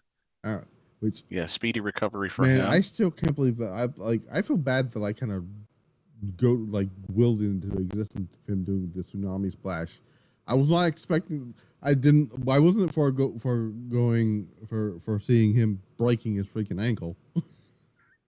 Yeah, like And then I didn't even know oof. what happened until somebody pointed it out to me, and then I watched the replay. I'm like, oh, you can see it twist too. Yeah, Like seriously. what? Jimmy Uso broke his toe, and then the tsunami. Yeah, and and I almost lost my mind. I'm like, please don't tell me Jimmy Cup Part 2 is injured too. And then I come to find out Jimmy Cup Part 2 is just really good at his job. Yeah, seriously. And did you hear that he was not supposed to sell it as the way he did, but he did it anyway? Yeah. Because like, cause I don't know if you thought the same thing I thought. I'm like, oh my god, please tell me he didn't freaking injure his knee. Oh, and supposedly Wesley is injured as well, or Well, I suffered an mean, injury. maybe I don't know because he was on NXT tonight. So Yeah, he had that backstage segment. I mean, we'll Um, see on that here. Oh, breaking news here from Russell Universe's Twitter page. So they have okay. So the show on December the 21st is going to be streamed for free on both YouTube and Russell Universe. oh, nice. So that is very interesting. I was not expecting that's pretty cool, actually. I'm going to tweet that out right now. Well, I'm not going to tweet it. I'm going to retweet it. Cool. Have they ever streamed on YouTube before? I don't believe so. Okay, that's interesting. They also uploaded the drawing for the TJPW Rush match for the teams. Gotcha. So I'll probably check that out after the stream. Gotcha. So who do you think Great O'Con's partner is going to be at Wrestle Dynasty? Oof. I mean, I assume it's gonna be a United Empire member, but I mean, recently Templario made his debut and won, so I mean, Hmm. uh, maybe Templario. I don't know. That's tough. Maybe That is tough. maybe debut a new member. Well, didn't they just debut a new member for United Empire? Yeah, Templario, Oh, they could do that. I mean, which I thought he was really cool. yeah, I was So I'm so glad I saw that when. Wait, what? Oh, I thought that's a Dennis Rodman was coming to AEW. I'm like, what? And I just realized it's an old post. Hmm. Let's see. Trying to see what else we got here. News wise here. I love how that news broke while I was scrolling through Twitter. Oh yeah. So there you go. If you guys want to watch the Tokyo Joshi Pro show and see what it's like, you get to watch it for free. Yes, which I highly recommend. I am a fan of TJPW, so do check it out. So, now I'm curious if they're going to do another press conference for Dream Queen where they announce the whole card. I'm guessing either that or they're just gonna unload the rest of the card on their Twitter page. Because that press conference we saw earlier was not the full. They wasn't the full card. So Right. they can't. What was it? How many matches? What 5? 6. Yeah. Listen, Toro Khan's not Triple H. He ain't gonna do a 6-match card. Okay. Right. Let's see. Royal Rumble, New Beginning. Oh yeah, that's right. They're still doing New Beginning. I keep forgetting. Yeah. The Toronto Survivor, no, not Survivor Series. I think it's cool that they're going back to the Sky Dome, by the way, Oh yeah. for Yes, Elimination indeed. Chamber. Which they haven't been to the Sky Dome since WrestleMania 19. Not 19, 18. Yeah. Yeah, it's been a hot minute. And knowing how that crowd was, they're going to be hot for that show as well. WrestleMania 41. Let's see, TNA, SummerSlam, Forbidden Door. Oh yeah, that's right. That's right. They still haven't announced a venue for that show, have they? I don't believe so. Mm-mm. I'm gonna assume it's gonna be Wembley Arena, because there's no way in heck they're gonna run Wembley Stadium for Forbidden Door. Mainly because I don't think as much as I love New Japan and the New Japan talent, they're not gonna fill out that stadium with New Japan people on the guard. Mm-hmm. Do you think that they'll actually run a WWE will do a premium live event in Japan next year? I mean, I've heard about them possibly doing one either next year or the year after. I definitely think it's coming. Who do you think main events that show? It would have to be like either somebody who it has to be somebody like an AJ or Nakamura or even EO or Oscar or something.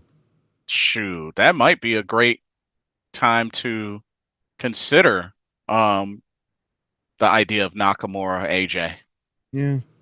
Well, that depends on what they're going to do when when AJ is going to be. I'm assuming, yeah. So from my understanding, John Late is 20. I think Tony Khan said they're going back to Wembley Stadium in 2026. I think that's. I don't know why they're doing it in London, not in London this year. Because and a lot of people, including myself, assume that the reason they didn't do it this year is because SummerSlam was going to be Wembley Stadium. So he says EO. I mean, yeah, maybe. I'm hoping she's the champion by the time we do all that stuff. Though I think the ideal, and I feel like Ibu from Wrestling Purist kind of. I think he was listening to my podcast when I mentioned this. I said that Io should win the championship of WrestleMania, and after Julia gets called up, she wins the Queen of the Ring tournament, and you do Io and Julia at SummerSlam. You know, Triple H isn't going to waste any time booking that match. Right. I mean, because look at what he did. He brought the Motor City Machine Guns and immediately booked them versus DIY. Oh yeah, that is true. So that is true. So we'll see on that end. But let's see. Any other news here? Any other news that we got here? I don't. For some reason, I have that video of EO telling that one dude like, I'm in damage control. Kept playing. So had to refresh his memory. Wait, what? Okay, that's kind of funny. So next year's Christmas is 2025 is going to be on December 25th. That's funny. That is actually. That's quite funny, actually, if you think about it. Oh God! Somebody just reminded me of that horrible Dark Order segment that they did that kind of almost killed the Dark Order. You remember that? You know which one I'm talking about? The one that closed the show where the dang people, the camera was right on the one dude not connecting at all with the punches, and it was in 2019. It was early Dark Order. Okay. Oh. It was almost kind of like he was shadow boxing. Yeah. Oh, When he Lord. was supposed to be hitting Dustin Rhodes and never connected. Yeah. Oh my god! Yeah. I wish I hadn't remembered that. I wish I hadn't seen that tweet. I should block that person from even pointing that out there. Oh man. Let's see what I got here. Let's see. Let's see. Pete Dunne. What's up, Pete Dunne? Oh, that was awkward. Okay. By the way, that graphic for Julia versus Roxanne looked nice. By the way, Oh yeah. Oh yeah. man, I hope Julia's winning that because we cannot do that again. So, they released the trailer for that Queen of the Rings movie that apparently is coming out next month. Not next month, next year. Oh. Also, did you see the new? So, did you see the new categories that I have listed for year-end awards? Oh, I've already gone through and casted my votes. Oh, I'm curious. I'm just gonna see what's been updated here. I'm gonna do it live right here on Twitter. I'm not on Twitter. On so there's 6. All right, so now we got 6 here. So somebody asked me what was option 7 or 17, right? The ones that's supposed to be there.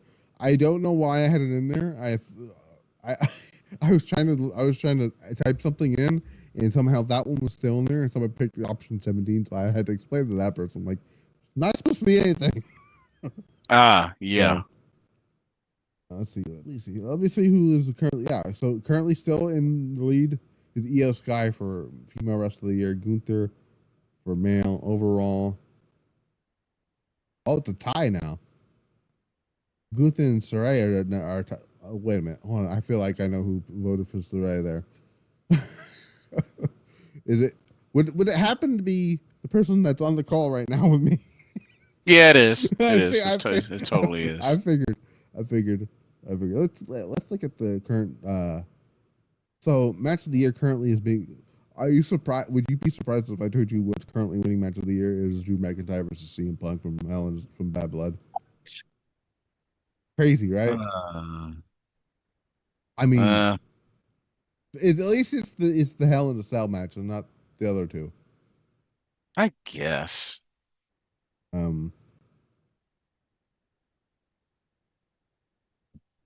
Worst match of the year is the fact that it's Kota Ibushi, which is Mujifara, is currently winning, like lopsidedly. It's crazy to me. I mean, to be fair, that match was terrible. So it's understandable. And the other one being Jimmy Uso versus Jey Uso. Feud of the year. Yeah, that one was. I think CM Punk versus Drew McIntyre might actually end up winning that one. It wouldn't surprise me. Swerve Hangman Page is up there too. Worst feud of the year. I'm actually surprised. Oh, it is split between Liv Morgan versus Rhea Ripley and the Elite versus AEW. They got Chris Jericho and Hook. They're also split there. Gunther is probably winning male wrestler of the year, though. Let's be real. Best booked wrestler. Actually, would you? That's okay. So currently winning that is Jacob Fatu. Oh, which okay. Makes sense. Worst booked wrestler is currently Chris Jericho.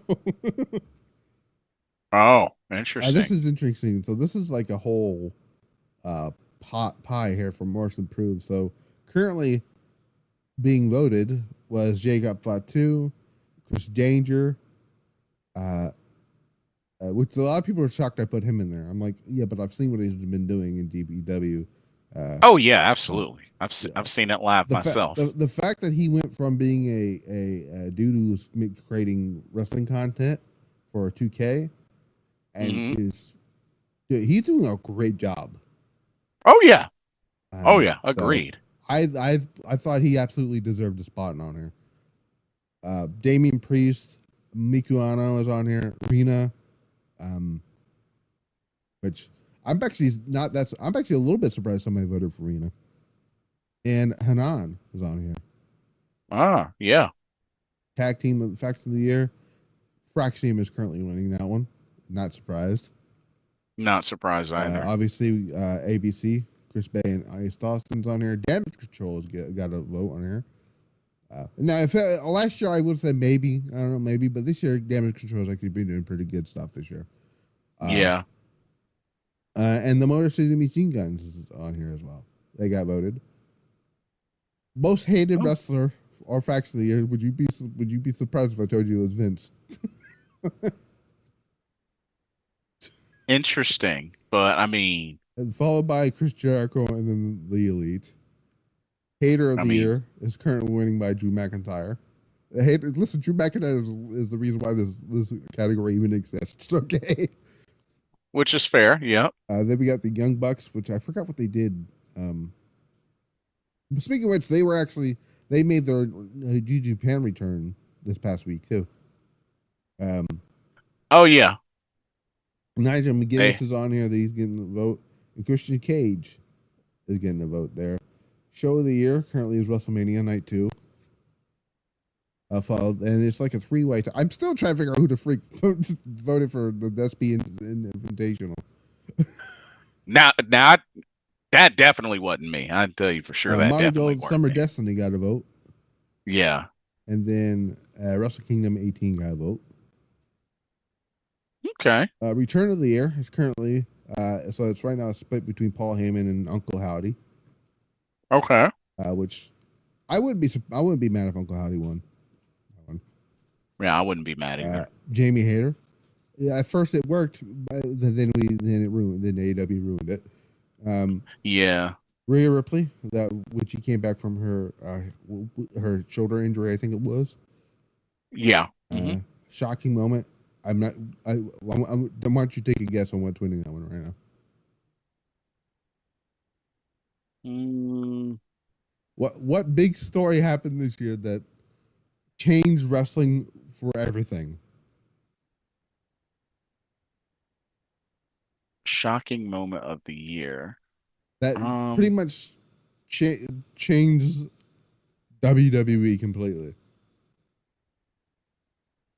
I mean, I know a big one was, when Julia signed, but I'm talking about outside of professional wrestling, but still in the same vein of professional wrestling. You talking about Rossi? No, Vince McMahon. Well, I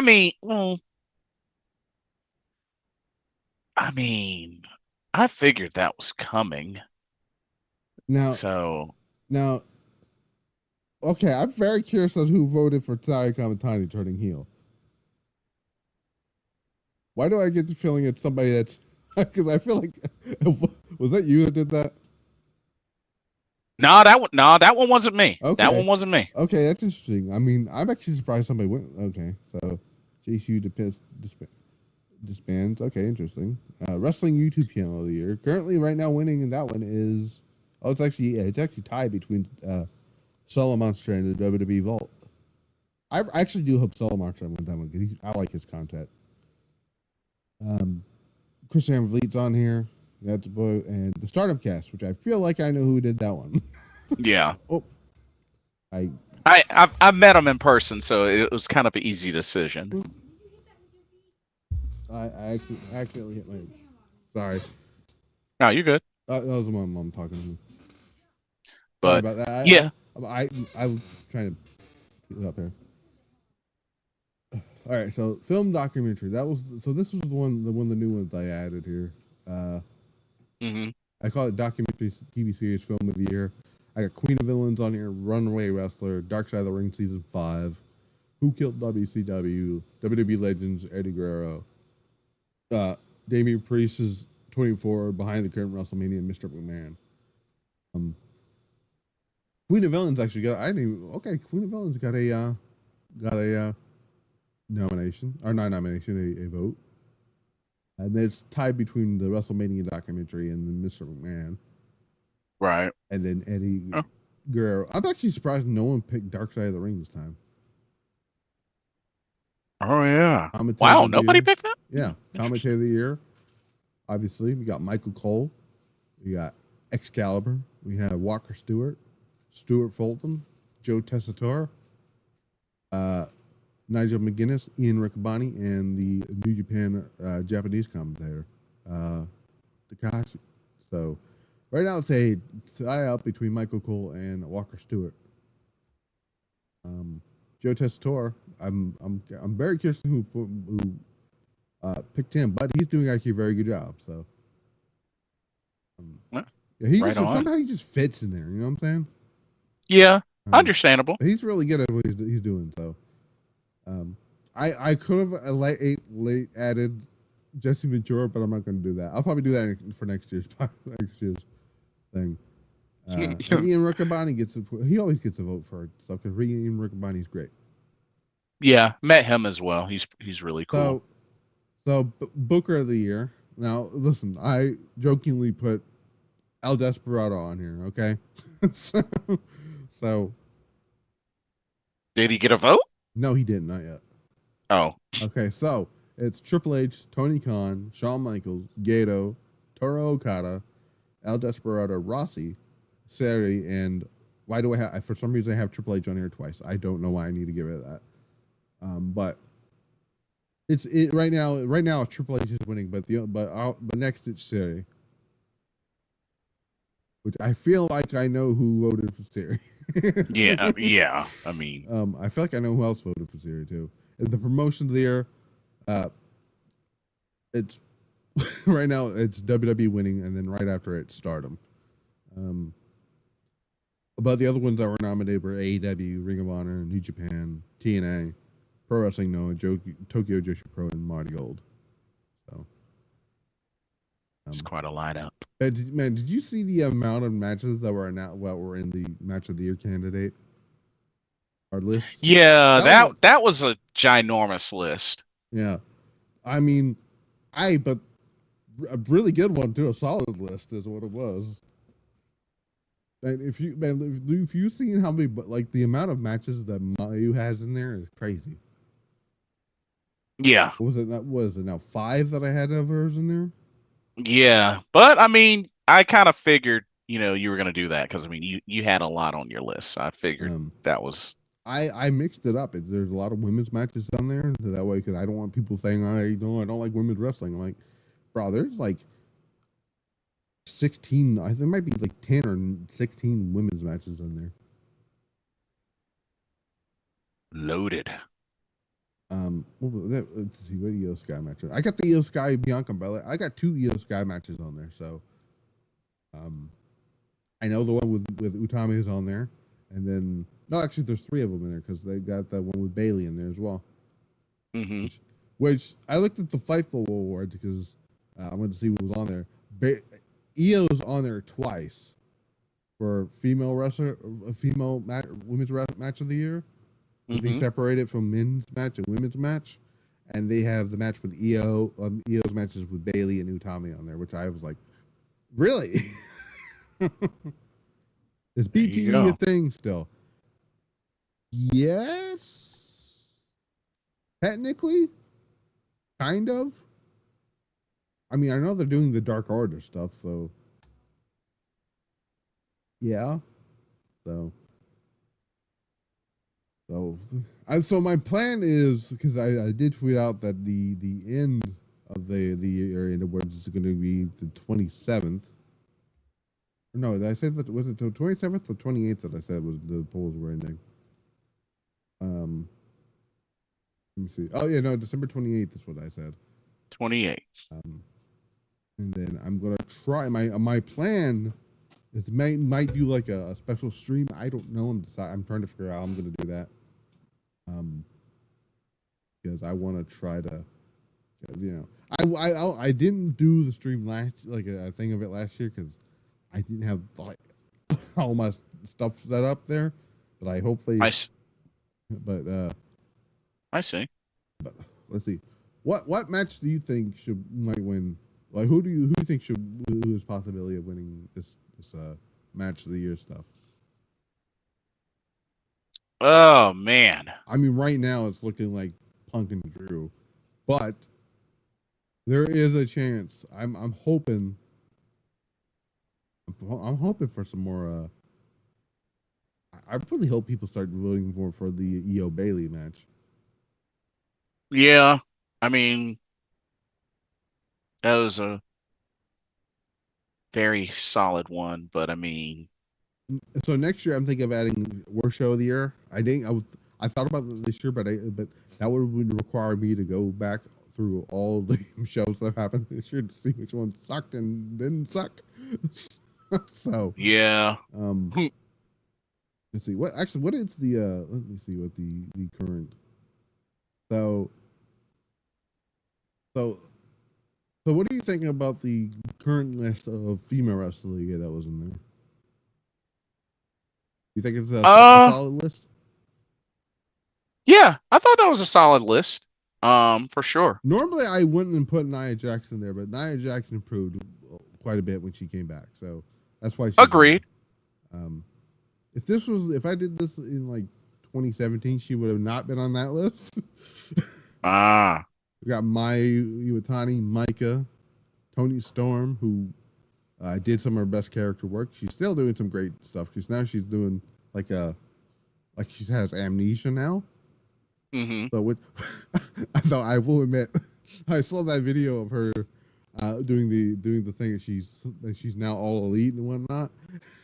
Oh yeah. Mark Briscoe's down the hall, and she said, "Oh my gosh, Mark Briscoe, I'm Toni Storm. Nice to meet you." And Mark Briscoe's like, "The hell is going on?" Yeah, it's just like we've met already. That killed me, and it was great. So that was great though. Let's see what else we got on here. We have like it's a Mike Roxanne Perez, which I'm surprised no one has voted for Roxanne. She's had a great year too. That is kind of a surprise, yeah. Io Sky, obviously, she's had a great year too. Currently in the lead. Tiffany Stratton, who's had actually a really good 2024. Mariah May is on here for her character work, obviously. Athena, even though I don't get to watch Ring of Honor, but I know she's doing some great stuff with that division. Tomoko Inaba's on here. Momo Watanabe actually had her. I feel like even though she hasn't really won a lot of titles this year, I think ever since Rossi left, she's had somewhat of a career resurgence. If you think about it. Yeah, that makes sense. Yeah, the Roxanne. Yeah, so John Elite says was the heel turn needed by Roxanne. Absolutely. That character that she was doing prior to turning heel was only going to get her so far. Yeah, I mean it was fine right now, for how she's worked, and it's her heel run's working for her. So, and she's hopefully going to have a banger match with Julia this time, and like last time. Especially if they're going to be in the main event. So, right. Miku Ano's on here. Arena made it to Female Wrestler of the Year.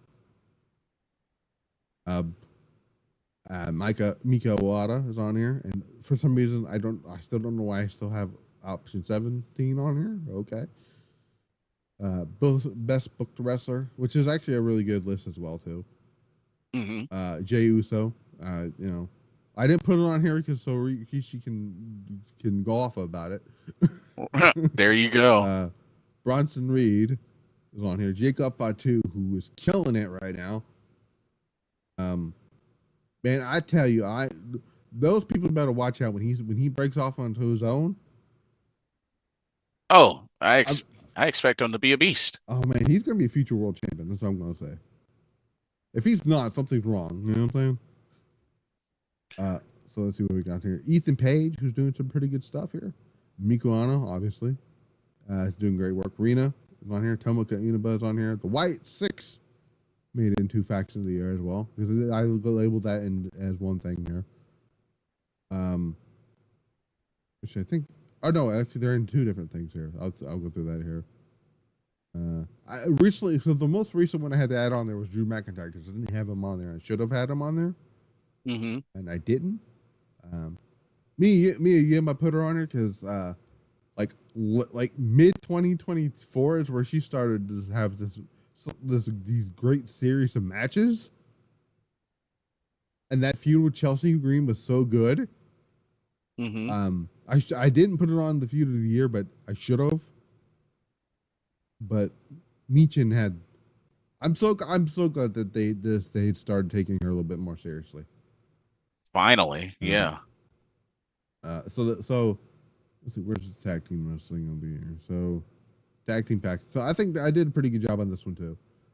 We got Crazy Star in here, which I'm surprised no one voted for. Damage Control, DIY, Neogenesis was on here, which it's crazy seeing Suzuki on here twice, right? Right. But it as it states, tag team and faction of the year. Yes. Motor City Machine Guns, Fraxium, Hazuki and Koguma, Chris Bay and Austin Aries, Ace Austin, Daisy Monkey, which I don't think anybody would. I don't know if a lot of people are going to vote for those two because I don't think a lot of people know who they are. The White Six, which I'm quite surprised no one's voted for that yet. Interesting. Because they've actually had a decent, so far they haven't screwed up the Wyatts, which is fantastically good. I'm glad that they haven't done that. Devil Princess is on here. The Jet Setters is on here. Catch 2 is on here. Bushimon, Bushimon was somebody I didn't have on here originally, and I should have, and I forgot about it. So they were like kind of a late ad because they should have already been on there. Yeah, fair point. Then the Bloodline, I didn't put them on there for my sake, because people, I know there's people on there that would probably been like, why is not the Bloodline on here? It's like what the heck, man. So, let's see. So I think it's pretty good on the show of the year too. What do you think? Show of the year, yeah. I mean, that's a good amount of variety there. Yeah. So you obviously got Wrestle Kingdom 18. Hard to Kill was actually a very fun show, which is why I put it on there. Revolution, probably their best pay-per-view. Why is 2023 on here? I should say 2024. I will fix that. Because that was 2024. That was when Sting retired. And yes, which I was at. I was at that show. Lucky you got to see Sting retire. Yeah. By the way, I want to point this out while we're on here. How crazy is it that one of Sting's sons looks like Sting? Yeah, pretty on point. I'm not gonna lie. When he came out dressed as Surfer Sting, I for some reason, no kidding, I thought, I'm like, did Sting like go into a time warp or something? I thought. Hey, well, I know it was pretty. I know one of them is training to become a wrestler. I know that. I don't know which one. We got that Raw episode from March 25th where The Rock did the beat down on Cody Rhodes. Oh yeah, which was one of the best episodes of Raw. that was that one crazy episode we were talking about. Right. WrestleMania Night 2 somehow this year actually beat out WrestleMania Night 1. Not Wrestle Dynasty. AEW Dynasty was a pretty good show. Stardom All-Star Grand Queendom was on there. Backlash made it on here. Because I'm gonna be honest with you, not only was the show very good, that France crowd, my God. Oh, they were into it nonstop for sure. I still, I don't think anything's gonna come close to the Puerto Rican crowd from last year. But very close. Yep. Obviously, Despa's Invitational's on here. Heat Wave is on here, obviously, because somehow Heat Wave ended up being better than Money in the Bank. Which I was happy about. Summer Destiny is on here. The Raw episode from August 5th. That was the show that was main evented by the Wyatts, which was a great show. Yep. All In was is on here. Bash in Berlin made it on here, and then New Japan Pro Wrestling's King of Pro Wrestling show, which is Zack Sabre. Huh? Zack Sabre Jr. That was also the Naito match, right? Yeah. Return of the Year, obviously. So I didn't have a long list for Return of the Year because that one didn't really nothing really did much for that. Mm-hmm. So here's how long this list of shocking moments are, right? So we have obviously the stuff with the Vince McMahon, which I kind of had a feeling I was going to take over this whole list here. Okada leaving New Japan was a shocker. Tanahashi becoming president of New Japan. The Rock uses, I literally called it The Rock uses his politics to try to get himself into the main event of WrestleMania and failed. Yeah. Rossi Ogawa getting fired. That was a big shock. Yeah. And then not even 24 hours later, Scott D'Amore gets fired. Right. Which yeah. No one saw that coming. Everyone kind of figured Mercedes was going to be on there, but I decided to put on there anyways. The sudden departures of Julia and Utami, which obviously are Julia being at Stand and Deliver. Stephanie McMahon returning at WrestleMania. No one saw that one coming. Damian Priest cashing in at WrestleMania and winning. Tekla returning to Stardom and joining Oedo Tai. I kind of think she'd be coming back to Stardom, but the Oedo Tai thing threw me off. Yeah, that was pretty surprising. And then right underneath that, Starlight Kid gets kicked out of Oedo Tai. Oh yeah. Tangaloa returns to WWE, even though he screwed it up. The Wyatt Six debuts and causes a massacre. Which I'm surprised doesn't have a lot of any votes, because that was a great debut. Yeah. Jacob Fatu even had a great debut too when he came out there and just started murdering everybody. Paul Heyman getting turned on by the Bloodline. Yeah. Io Sky announced for Marty Gold Summer Destiny. Yeah. Tommy's reaction was priceless. Yep. AJ Styles announced for Pro Wrestling Noah. Stephanie Vicchier leaving CMLs to sign with WWE. Josh Alexander turns heel at Slammiversary. Sai Kamatani turning heel and joining Oedo Tai. Meiko Satomura announcing her retirement. John Cena announcing her retirement. Anna Jay defeating Sardiano in the 5-star Grand Prix, which still is a shocker to me. Yeah, that was a pretty big shocker. Nigel McGuinness coming out of retirement. Yeah, that was a nice Mauro one. Ranallo returning to pro wrestling. Which I'm so glad he's back in pro wrestling. Yeah, I hope to see more of him. Julia makes her debut at No Mercy. It should be a shocker because everybody assumed it was going to be like Cora Jade or something. Bozilla hands Saray her first loss in Marty Gold. That shocked a lot of people. Yeah. I mean, it didn't shock me because it wouldn't have made sense for her to win that one. So, Samantha Irvin leaves WWE. Is on here. Bryan Danielson retires. ... Again. ... Yeah. Delta debuts as Zarya. Hiroshi Tanahashi announces retirement for Wrestle Kingdom 20. Yep, that will be his last. Paul Heyman announces CM Punk as the 5th member. I'm so surprised. I'm trying to figure out who that one person was that voted for JC to disbands. Shinsuke Nakamura winning the United States Championship. The New Day turning on Big E. And the most recent one was TNA bringing back Tessa Blanchard. Yeah. So yeah, I like the YouTube one that I put on here. I had to be fair with this one. I couldn't put mine in here. You know what I'm saying? Right. But like I said, it was more the more well-known YouTubers on here. Understandable. Like the WWE Volts on here, Russell Talk, Fightful's Pro Wrestling Post show with Sean Ross Sapp, and at the time, Destiny Salcedo. Going in Raw was on here. Sold a bunch of sound off. Wrestling Days. A channel I actually know. He does the 2K stuff. It's a symbol. In the Clutch with Ross and Dub is on here. Let's see who else on here. Chris Van Vliet. I love his interviews, by the way.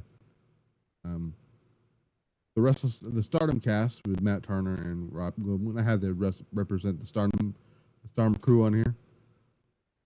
Simon Miller's on here, and then Instinct Culture with Denise Salcedo. That's actually a good list, though. Yeah. Oh, yeah. And so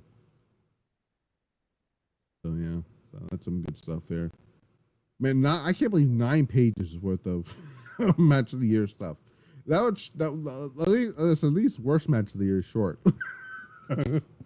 Yeah. Like good we got, point. like I said, Bushi versus Mura Fuji. If I didn't have that on there, I would have been doing a terrible job at this, right? Desperado and Show is on here. And that pissed a lot of people off too. Show winning the title from Desperado, that is. Yeah, that was pretty annoying. And the way it happened. Right. Evil versus Shota Umino. Evil should belong on every worst match of the year stuff. Yeah, I Tanahashi versus Matt Riddle is on here. Billy Gunn versus Jay White.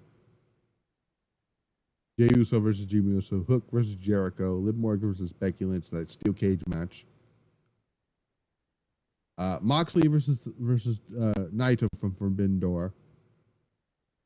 We talked about this earlier, but the match that ended in disqualification, Shota and Konami. Oh yeah. The pro. I feel dirty putting Shota on a worst match of the year list, but it happened. Same thing with Konami. I felt dirty doing that for Naito as well, Mm-hmm. and Tanahashi. But let's be real, Tanahashi's days of having fantastic matches are over, though. Yeah, which is understandable. Io Sky, I felt dirty putting Io on this too, but Io versus Sonya Deville. Because, like, I mean, the fact that this woman gave Io Sky the worst match of her entire career, she says a lot, right? Yeah. Mercedes Moné versus Britt Baker. Even everybody agrees that match was horrible. Yeah, extremely. Natsuko Toro versus Tam Nakano. We can understand why that's on here. Right. Mercedes Moné versus Hikaru Shida. Booking wise, that was terrible too. Natsupoi versus Tekla. You know my reasoning for putting that on there. Right. Liv Morgan versus Rhea Ripley for Bad Blood, obviously. Doki versus Show is on here. El Phantasmo versus Hiroshi the House of Torture 6-man tag with Tanahashi and them in it. Oh yeah. Roma Takahashi versus Mystico was not very good. The Bianca Belair, Jade Cargill versus Lash Legends and Shikari Jackson. The first time they were on the main roster. Yeah, I felt like that had a lot of potential, but it bombed. Thankfully they rebounded and did that match again and had a better match. Right. Nick Nemeth versus Joe Hendry from Bound for Glory, where Joe Hendry should have won the title. I'm just throwing it out there. Right. I agree. Bloodline versus the old Bloodline, and from what show was it? Crown Jewel. Crown Jewel. And the Liv Morgan versus Nia Jax. So, feud of the year is actually, I like the feud of the year category here. Yeah, I'm a sneak in a bathroom break right quick. I'll be right back. Yep. Sneak that in. And I'll read this here. We got Cody Rhodes versus Roman Reigns. On here, we got CM Punk versus Drew McIntyre. Julia versus Saray. The Wyatt Six versus American Made. Hangman Page versus Swerve Strickland. And Andrade versus... Yeah, that's interesting. Yeah, so we haven't had a progress with the Chase U stuff. That is interesting. I don't know why they haven't followed it up yet, but I'm hoping they do soon. So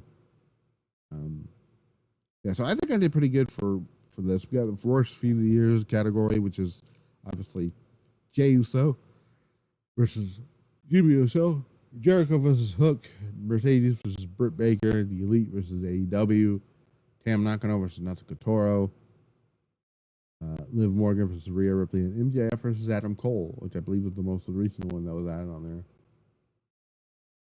So this is a pretty good list for overall wrestler of the year. We have Drew McIntyre, Will Ospreay, Bryan Danielson, Cody Rhodes, Micah, Mayu Iwatani, Io Sky, Sore, which I should spell that, but it's all fine. AJ Styles, Konosuke Takeshita, Gunther, Damian Priest, Swerve Strickland, Roxanne Perez, Zack Sabre Jr., Hiroki Goto, Miku Ano, Rina, and Michael Yadada. I was going over the overall wrestler of the year list. Which is a very good one too. A lot of people are surprised up at AJ Styles on there. If you look at AJ Styles' first half of 2024, that's why he's on there. Good point. Definitely a good point. Like he had that fantastic match with Cody Rhodes at Backlash, so he beat those washed allegations very quickly. Oh yeah. Hopefully AJ Styles comes back soon though. I think he'll be a surprise in the Royal Rumble though. So this is what male wrestler of the year looks like currently. For list-wise, we have Drew McIntyre, Christian Cage, Will Ospreay, Bryan Danielson, Swerve Strickland, Braun Breaker, Ilya Dragunov prior to him getting hurt, Kaito Kiyomiya, Gunther, Damian Priest, Takeshita, Bronson Reed, Zack Sabre Jr., Yoto Tsuji, Hiroki Goto, Shingo Takagi, Obafemi, and Jacob Batu, which is a great list. Agreed. Yeah. Let's see what we got here. What's the other one here? Most improved. Oh, so here's what most improved here. This is actually a pretty good list here. So Damian Priest is on here. I think Damian Priest improved quite a bit this year. Which is crazy to say given how long Damian Priest has been in the company. Right. But I think him this year alone, he kind of outgrew whatever his previous stuff that he was doing. We got Tiffany Stratton, we got Yuzuki in here, we got Miku Ano, Rina, Hanan. I put both sisters on here. Ain't that crazy? Yeah, that she did. Jacob Fatu, poor Hina didn't make the list. Tomoka Inaba. Both actually, it's quite funny when you think about it. I put both Hina and Rina on here, and then I got both Inaba sisters on here too. So, also, I think improved quite a bit this year. Maybe even better than Tomoka.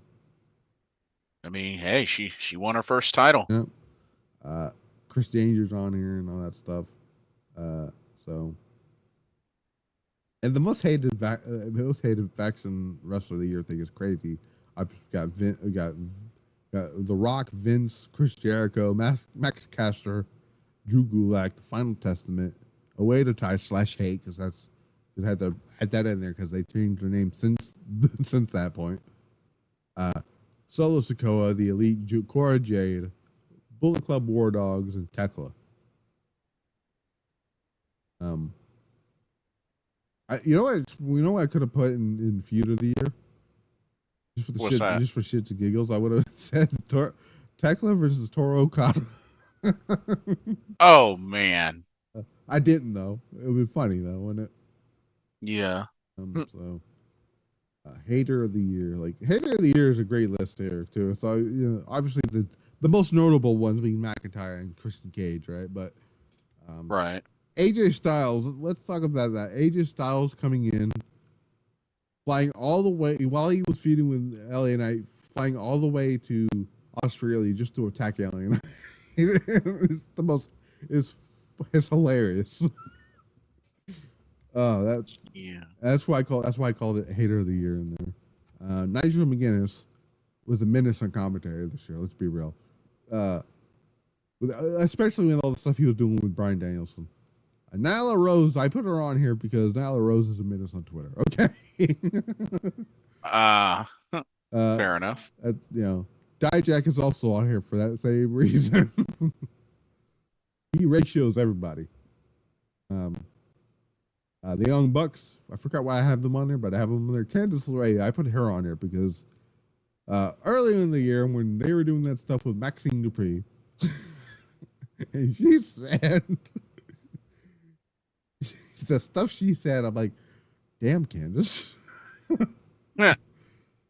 That's why she's on there. Okada, listen, his run hasn't been generational in AEW, but his comedic timing in AEW has been off the charts. The whole "I pressed the wrong button, bitch" stuff is just funny.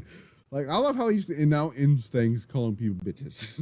Which, I didn't know Okada had this type of comedic timing in him. Okay, but the Scooby Dooby Doo thing, I did actually find that. I was trying to find that clip. It was him coming off the top rope screaming "Scooby Dooby Doo." Oh, I don't know why he did it, but he did. And he had Julia coppering him, basically saying "F you" coming off the top rope with a drop kick. Yes, So, yes. Let's see who else is on here. It's Hater of the Year. Jack Perry, for obvious reasons, is on here. Yeah. Even though Jack Perry is not doing a very good Jack Perry is also Xbox Heat of the Year, too. Chad Gable. Chad Gable absolutely should be on here for Hater of the Year. I'm just saying. Right. For the Otis stuff, and then him coming out when he started feuding the Wyatts and said, I have found out the identity of Uncle Howdy. It is in fact Bo Dallas, even though everyone knew it already. Yeah. The most Kurt Angle thing I've ever heard. CM Punk for being a hater to Drew McIntyre and Seth Rollins. By the way, speaking of that, did you see Punk on Instagram immediately after the show posting a photo of the Bears losing to the Vikings and tagged Rollins? Oh yeah, I did see that. I'm like, brah. Like shots fired. Listen, it's not been a great year for Seth Rollins when it comes to football. Okay, right. Josh Alexander is on here. Pete Dunne for the stuff he was doing with Trick Williams. Gunther for the Damian Priest street trash promo. Right. And then the one he did, the Bret Hart, where he said, "My favorite wrestler is in fact Bill Goldberg." Oh yeah. Which I know is not true, but it was funny when he did that. Tekla is on here for Hater of the Year. And then the two most recent ones that I added on here was the New Day and Kevin Owens. Yeah, which are understandable. By the way, did you see Kevin Owens' tweets following the Saturday Night's main event? Oh yeah. Where he called Cody Rhodes the American person. Yeah. And I'm like, this is we're getting into Kevin Steen level of territory now. It was really cool meeting him though. He's he's like one of the nicest people. Yeah. Like this run of Kevin Owens makes me feel like Kevin Steen. Current one that he's doing right now. Doesn't it? A little bit. Because it feels like, I was wondering if we're ever going to see a version of Kevin Steen in WWE. We're kind of getting it now. Yeah. Oh, we're definitely like now bits and whether or not they do, because they're obviously going to do a rematch, obviously with Cody and Kevin. Right. Somebody suggested an idea of maybe doing like a ladder match where you have Cody defend his because he's the actual WWE champion, but you also have Kevin Owens, and they have both titles hanging from the ring, kind of like when they did the Razor Shawn Michaels Intercontinental title match. Oh yeah, yeah. Let's see. Oh yeah, I saw the I talked about that on the review where the Kevin Owens Triple H interaction. Yes. I don't know. I think you might have mentioned on your review as well. Or recap or whatever it was. Oh yeah. Yeah, I know Triple H is not getting in the ring, guys. Just I'm pointing that out right now. That dude cannot take a bump anymore. Yeah, did a little shoving, but that's about it. He's got a heart monitor. He's got a pacemaker in him now. He can't be taking bumps. Right. So, yeah, I don't know. It's it's a lot of fun. I'm actually very looking to see. I'm just glad that look, I've been enjoying Cody Rhodes as WWE champion, right? Mm-hmm. Having these great matches. I'm glad that he finally has a storyline now that he's in. A storyline that's actually good for once. The Razor Ramon Shawn Michaels ladder match at WrestleMania. That's the one I'm talking about. Not the SummerSlam, because I know they did. I know they did the rematch at SummerSlam, but I'm talking about the one that was for both titles.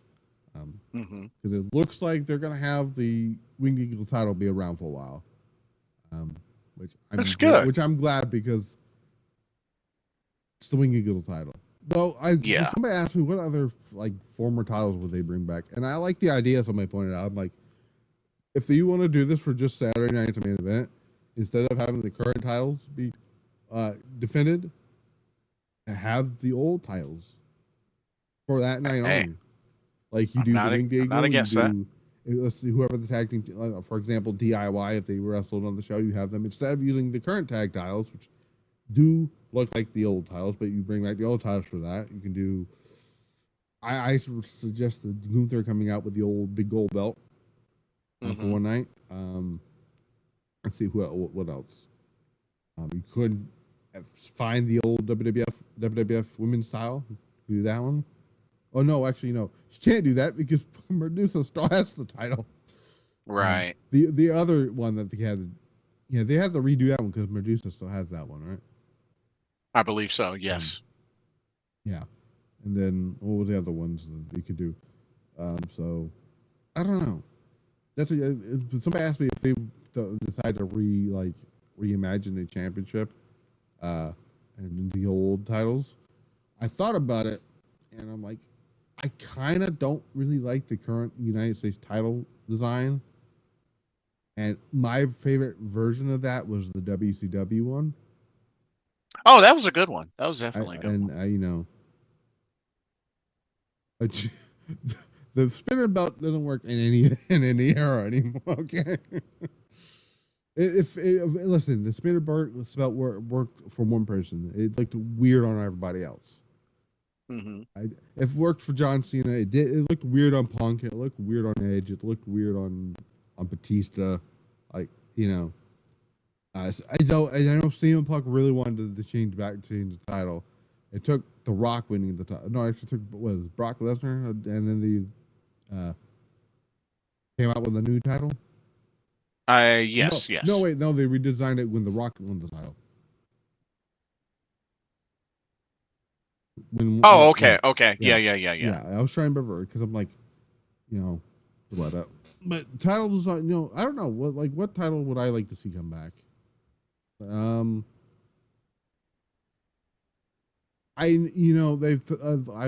I would love them to bring back the European title. There are you could do that with Ludwig Kaiser if you wanted to, or something. So yeah, that was definitely a I was title, I was not a fan of the brand color titles. That was stupid. I hated the idea of having blue straps, red straps, orange straps. Oh yeah. Now everyone's titles, even though they look the same, they're not brand specific anymore. So if for example, the Intercontinental Champion, who is currently Braun Breaker, gets moved over to SmackDown, he can take the title over there. Nakamura can then come over to Monday Night Raw with the United States title.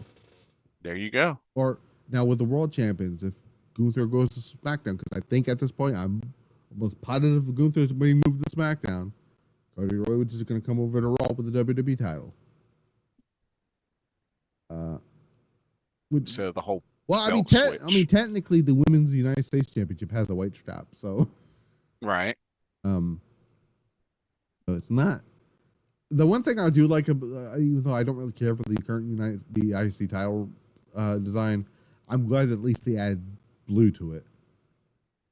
They did, because it just looked weird without blue on the Intercontinental title. But yeah, I'm trying to see if there's any other news before we get out of here. Let's see. I'm trying to see. What is this? Oh, that's from earlier. I was for some reason about the read. Oh, what's this? Um, wait, what? 1 second. I'm not actually sure what this is about. Oh, did Komika you, tweeted. did you see something? I don't know. I'm confused. It's very confusing. It's so apparently she's on the cover for a pro wrestling magazine, the 2025 professional wrestling full body photo directory will be released on Monday, and she tweeted out, "I feel so frustrated and tears won't stop." I don't know what that means, but I will use this disappointment as a motivation. What is she talking about? I don't know. I Not don't a know clue. what she means by this, but very Not a interesting. clue. That's a weird thing. Oh, okay. Maybe she. Okay. It feels like she seems to be upset that she's not on it. It seems like it. I don't know. Ooh, Ami Sarai tweeted. Oh, wait on a second. Oh, so Waka Tsukiyama tweeted about something. Said narration work. Oh, is this the bag from Ami Sarai? There's a bear on my back. and, Oh, she responded with, "It has nothing to do with Koguma." ah, I don't know what that was about, but that's funny to me. but hey, that you know, confirmation there, not Koguma related. So I'm trying to see if there's anything else here. I'm trying to look. It's usually, if I end up ending this, it'll somehow say breaking news. You know what I'm saying? This happens It all the has time. has a tendency to do that. Yeah. Trying to look to see what else we got here. Oh, also happy birthday now to RVD. Oh, nice. It is his Very birthday nice. now, so that's pretty cool. The Beast Mortos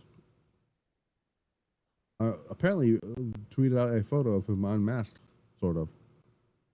Oh, interesting. Let's see what we got here. I'm looking. Oh my good grief, that was terrible. I just seen a weird wrestling spot that looked disgusting. I'm not even going to talk about it. Adam Cole. Oh, that's a Ring of Honor. What am I talking about? I thought I seen a photo of Adam Cole going somewhere. Oh, interesting. Let's see. I'm trying to see. So apparently they did release footage of after the show went off the air for NXT. And I guess Trick Williams retained the title is what I'm gathering from it. Yeah, it abruptly ended, with the refs discussing and it Yeah, just like now they're on network television, so they kind of have to, you know, right time yeah. time Which is something something Raw's not going to have to worry about come January 6th. right. I'm trying to see what else is news wise here. See. Let me see what we got here. I'm looking. Oh, okay. So apparently, this from the Ring of Honor media call. Tony Khan states that AEW's World End next Saturday will represent the end of an era in AEW, ahead of their new era on Max beginning in 2025. I'm assuming that means it's going to be the last pay per view type thing. I guess that's what that means. I'm not entirely sure. Well, I know there were talks about them being on the Max streaming service, and supposedly they're still in talks or whatnot, trying to get a TV deal for ROH, but we shall see. John Elite says when they were drafted to opposite brands, that's something that they don't have to worry about swapping titles anymore. Not what I mean by swapping titles. I mean like when they did that. Do you remember when the New Day and the Street Droppers just swapped their titles? Right. They don't have to do that anymore.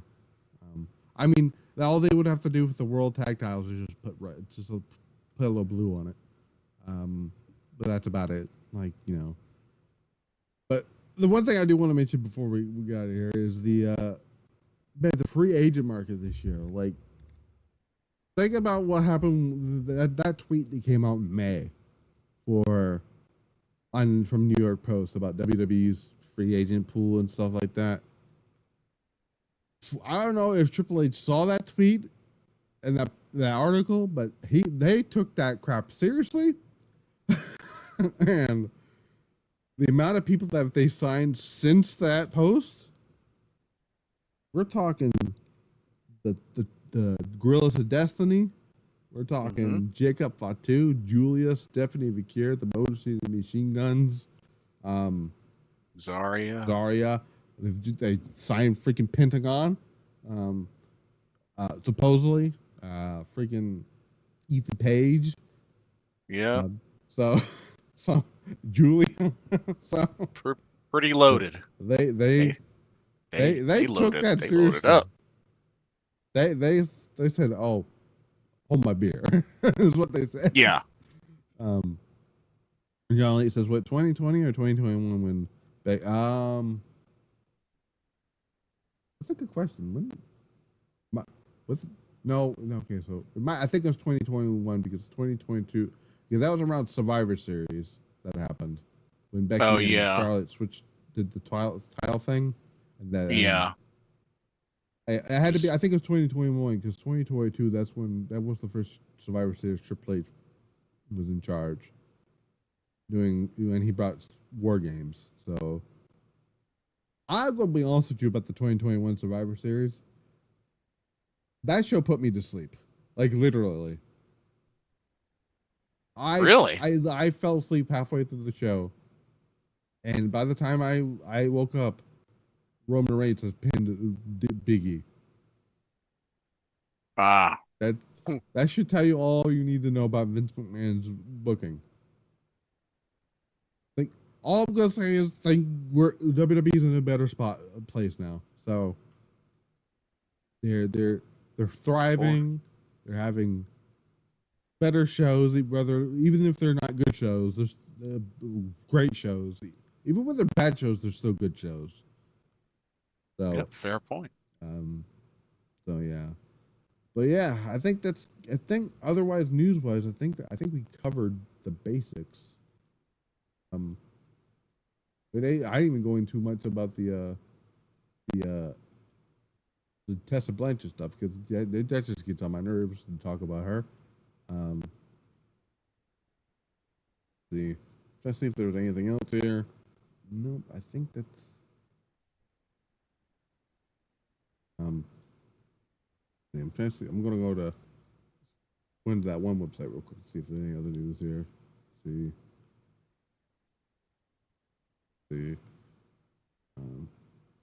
Trying to see. Oh, I guess that one. Let me see who's challenging for the. Oh, of course they are. That makes sense. Why would I even question that? The one small thing is the Saturday night's main event actually brought in a pretty good rating too. Collectively, because they was also streamed on what the heck is that damn stream? Peacock. To get a total, it was like 3 million, almost 2 million, 3 million something people watched. Oh. If you're counting Peacock, but without Peacock, it's like 1 million something.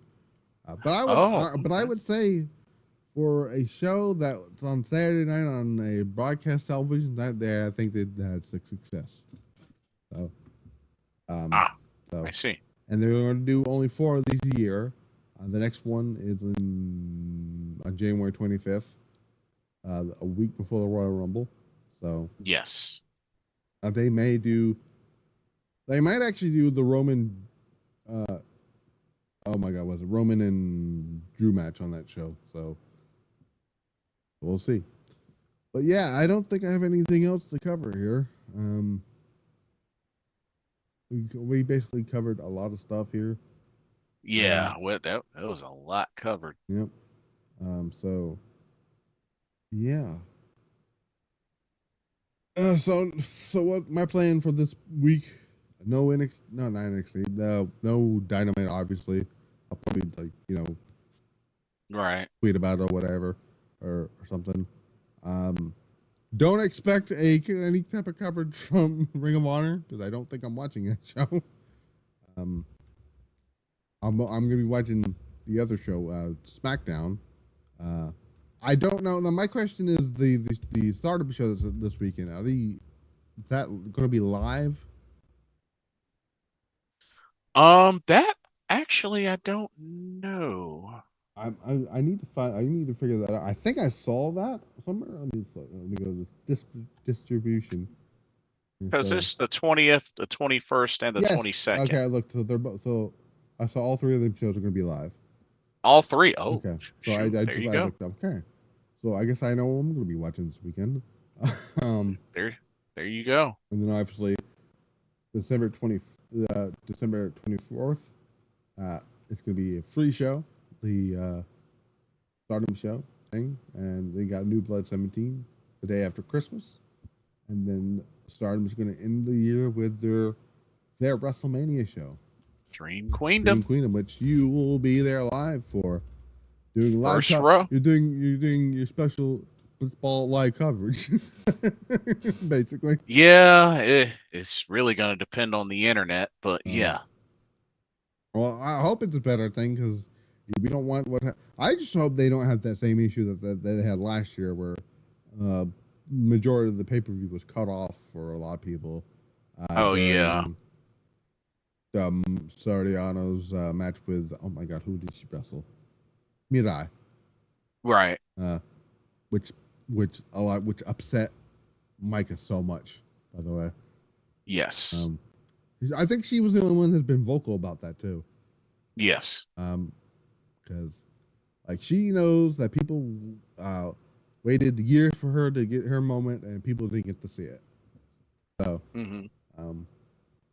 hopefully that doesn't happen with Sai Kamatani, because people wanting to see her get her moment. Don't screw it up, Kurgan Hall, please. I'm hoping she would. I mean, based on how that press conference went, I seems like that's where she's going to win the title now.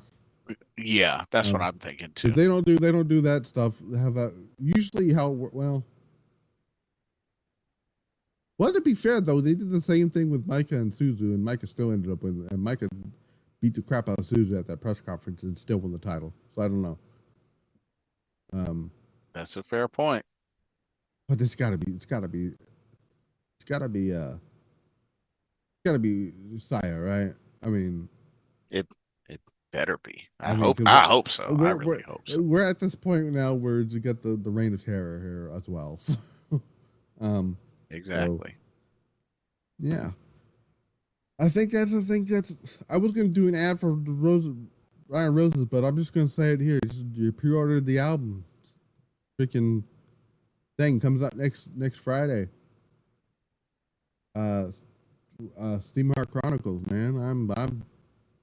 She keeps telling me how excited she is for everybody to hear that album. So, I've heard it. It's a banger. So yeah. Right on. I should probably bring up there it is. Nope, that's not it. Now we can have that here. I have to pull it up, otherwise I'm not gonna have it. So yeah. So SmackDown, I'm gonna try. I might, do some type of, I don't know. I probably won't do any reviews for those Stardom shows. I'll just be like, hey, I watched Stardom this weekend. It's pretty cool. Or something. What you got going on for the rest of the week? So let's see. Gonna preview Final Battle. Right. I might not watch it live, but I'll watch it at some point between Friday and Sunday evening. Right. Yeah, I'll try to, catch what I miss of the Stardom stuff. And who knows if they want to do, let's see. Let's see if we can find the. Actually, that one Stardom show is probably gonna be on around the same time that the God's semifinals were on. Oh no, wait, hold on a second. Oh, actually, you know what? The December 21st show is actually be on at the same time that the finals of this Stardom show was on. Oh, The one on 21st and 22nd. and oh yeah, that's right. I mean, if you want to, if you're up into it, we could probably do like some type of watch along for one of the other shows. Only if you're up into it, though. You know? Yeah, did they say what time they were going to be on? Or Okay, so the 21st and 22nd, 1 a.m. ooh, Which is the same time frame as the Gus Tag League Finals was. That was also at 1 a.m. oh, That was like, what? 1 a.m. is 11 o'clock our time? yes, I believe so. 1 a.m. EST. Yeah, 11 a.m. No, not 11 a.m. 11 p.m. I think so. I don't know. No, that's not right. What am I looking about here? Why does it? You shouldn't say 11 a.m. here, but you know what I meant. Right, right. Google is not a very trustworthy place anymore, apparently. And then, it's at 1 p.m. Oh, and there. Oh no, it is. I'm thinking. Okay, it should say one. It just says this is 1 m. so I'm assuming it's p.m.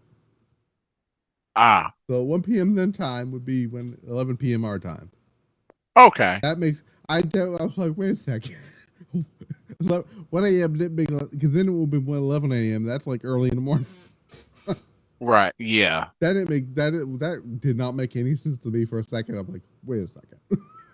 Oh yeah. Also, the Marigold Twin Star Cup Tag Tournaments this week as well, starting on the 20th. Is that going to be all right? So what is that going to be a single eliminate? Or are they did a round robin?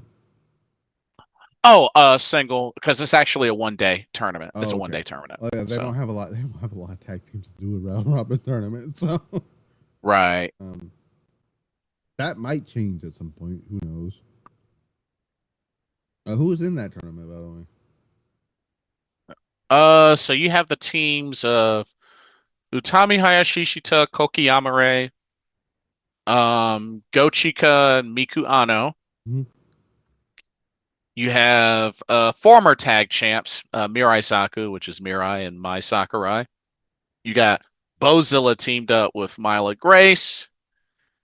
You have the team of Superfly champ Natsumi Shozuki and Misao Matsui.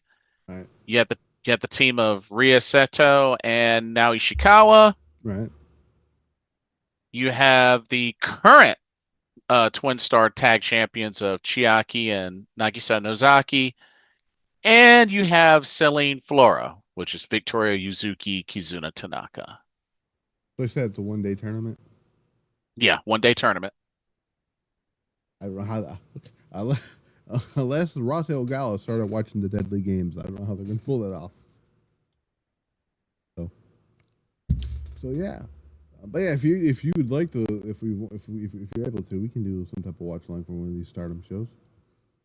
Yeah, I'll keep you posted because I just may be able to do that. You know, the 22nd one actually might be a good one because that is when they determine who's going to Wrestle Dynasty. So the 22nd. Okay. Yeah. So yeah. That. So what else you got going on other than that for the rest of the week? Just final. You guys also get ready for that Japan trip. Yeah, final preparations. Mm-hmm. I also double checked the Stardom meet and greet event. So the 22nd is actually when it will be open for general sales. I thought it was the 26th, but it's open from the 22nd to the 26th. Oh, so it's a window frame for okay. That makes that makes a little bit more sense to what was explained earlier. Yeah. Oh yeah. So yeah, but like I said, I got the Stardom, not the Stardom. I got the SmackDown show coming up, and then we'll keep you posted. We'll keep you guys posted whether or not we do a watch along for. I'm assuming I don't know what they're going to call it. I think it's just a normal house show. It's called then. Shoot, I'm not even going to try to butcher these names here. So, but yeah, I will not be doing any type of streams for. I'm. Let's see. What is next weekend? So, so I don't think I'm going to be streaming next week. Actually, I know I'm not going to be streaming next week because I'm going to be with family for Christmas. So I won't have time to stream. I'll be able to do Friday's stream for next week for SmackDown. And then we got the final Monday Night Raw stream of the year. December 30th. Also, the final the final Raw ever to take place on network television. They're gonna do. I don't know what they're gonna do for that show, but I've heard they're gonna do something special for as a thank you to USA or something like that. Because I've only known Raw to be on 2 different networks, USA and TNN. So it's gonna get weird. It's gonna be weird not seeing. I may accidentally forget that they're on Netflix on January 6th because I'm just so used to it being on television. You know what I'm saying? Oh, so, right. So we're gonna have to get used to that. It's gonna be there. It's gonna be there for what 5 years on Netflix or something like that. Something like that. I think that's about right. Yeah. But yeah, I've been Matt the Misfit. Tell us. Well, before I do that, where can people find you? So you can go to my link tree. Which isn't. I did put in the description for you guys. Yes, linktr.ee/BlitzbalChamp Gaming, where you can find my YouTube, Twitter, the BlitzbalChamp Gaming Facebook page, and my Twitch page as well. So have at it. And I am Matt the Misfit. You can follow my plugs because I forgot. I just realized I forgot to do my plug at the beginning of the show.